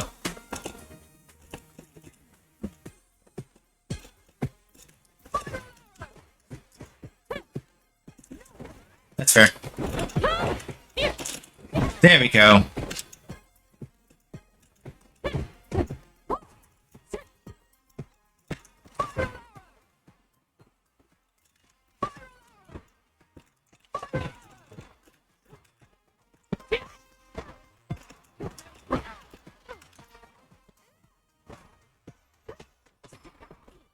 Oh no, fuck!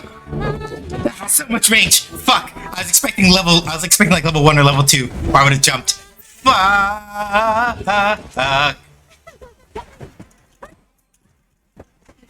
I'm dead. God damn it! Man, no, win! It's okay, that's the one protection I get. So basically, either I dip now to keep it, or I fight. And I'm fighting because I'm not a one, and I'm not gonna quit just because I lost the run back. Only quitters do that.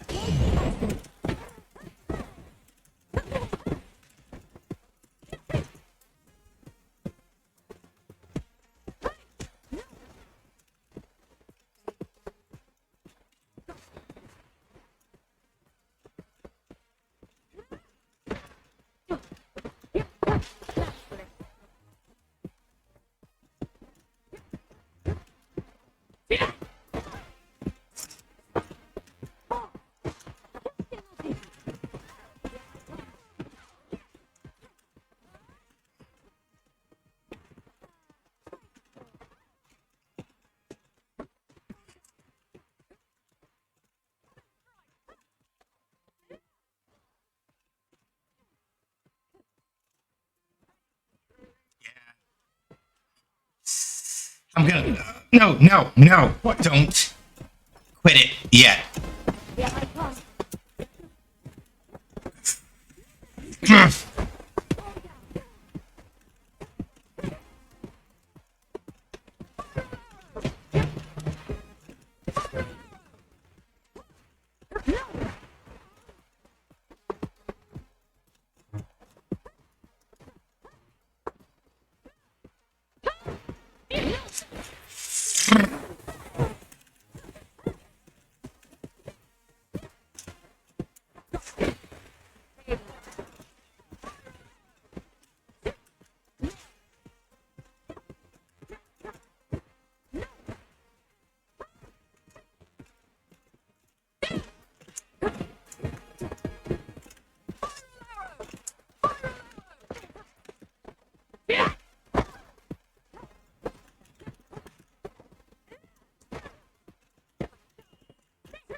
Nope. I'm dead. Well, we gotta run another one. We gotta run another one. Cause I'm literally right there. We gotta run another set. We gotta run another set. Manon win.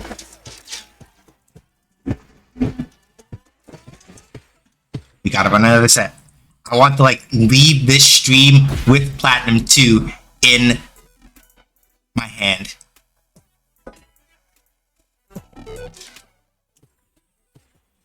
Comes a new God damn it.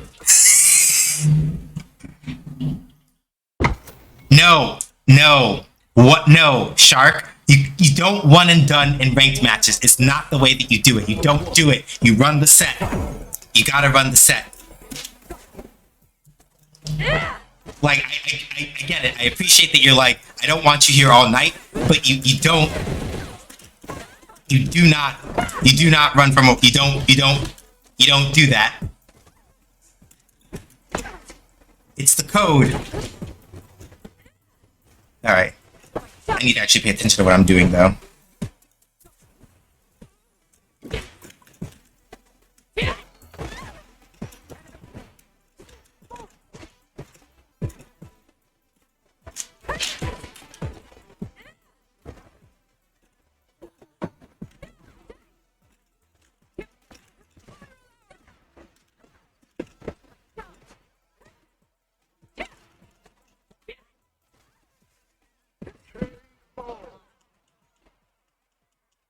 round two.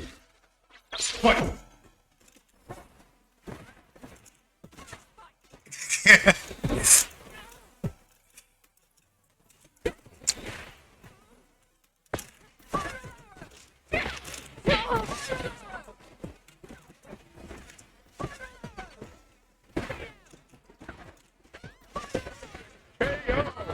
Okay, this person doesn't have as strong as a defense as the other Cammy I was playing against, where I just had to blow them up with drive impacts all day. Not as strong. So if I don't...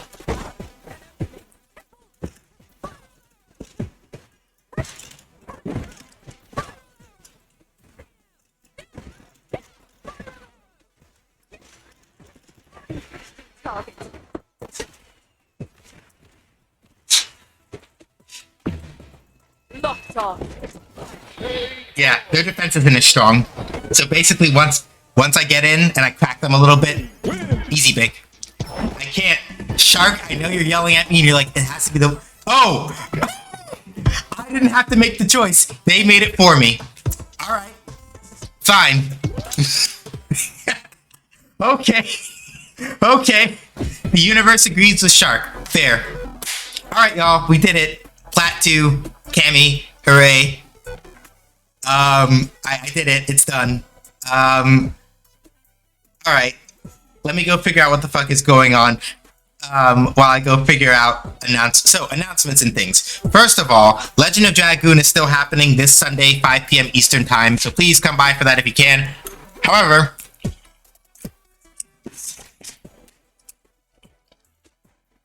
I'm not in it this year, but I want to point out that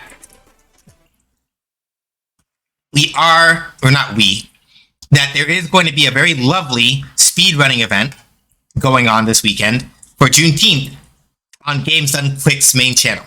So, you should go there Saturday and Sunday when I'm not online and go check out all the cool speedrunners doing speedrunning things. Shindomino, who was in here earlier and may or may not be lurking, they're going to be doing a run over there. You should go check it out. It's going to be really good.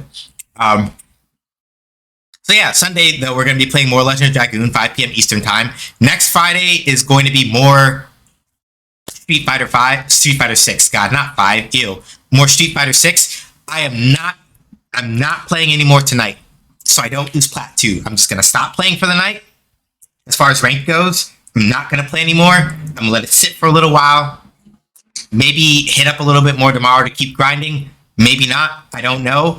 I may need to just take some time, a couple of days off in like casual matches and the lab, and just like go work out a couple of things before I go back and hit the rank grind a little bit more. So, Medium articles, the links rather. Medium, I write game design articles and stuff over there.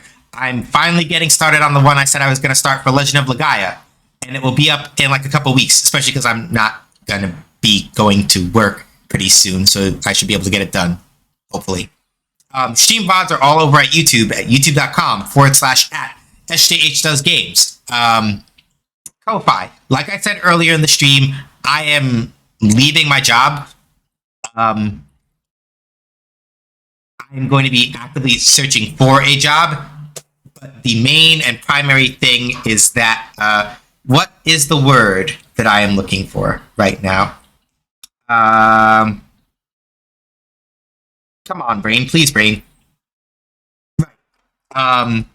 While right now I am not in a situation where I need that support from Ko-Fi, if you want to support me and have me keep more of that money because Twitch is on some bullshit, Ko-Fi monthly sub is the best way to do that at whatever, and basically I keep more of that money, and it goes mostly towards like living expenses and things of that nature. Throne, you can buy gifts for the stream and for me on there. Kamen Rider goofy stuff for me to do redemptions with or other such things. And then my card has all of my other social links on there and things like that. And then if you want to hang out with us when we're not online, the Gilded link is in that application that Nightbot has dropped off twice. If you hit that link, fill out the application, and answer all the questions appropriately, you get let into the Gilded. You can hang out with us when we're not online, all that other stuff. It's a really good time. So yeah, that's pretty much all I've got. Let's go find somebody to online with Visit Cooldown, PTG, Kenso, and Tina. Okay, so let me see who's not in those people, who is also online, that I would like to go raid. So let's see here. First of all, I do need to open up PT's stream in another window because I need to go mod over there after we're done here. Just in case Kesa and Joy seem like they're not going to be ending anytime soon. We haven't been to Joy, I think, in a longer time. According to the dates, I don't think we've been to Joy in a longer time. And Joy is also a Cammy player, so I feel obligated, even though she may not be playing Cammy right now, because I know she was just like, yo, the placement I got. Okay, she's doing World Tour. And honestly, we could use something relatively low key as opposed to like shenanigans. So we'll go hang out with Joy. Let's go hang out with Joy, because yeah, even her custom character is using Cammy style. So we gotta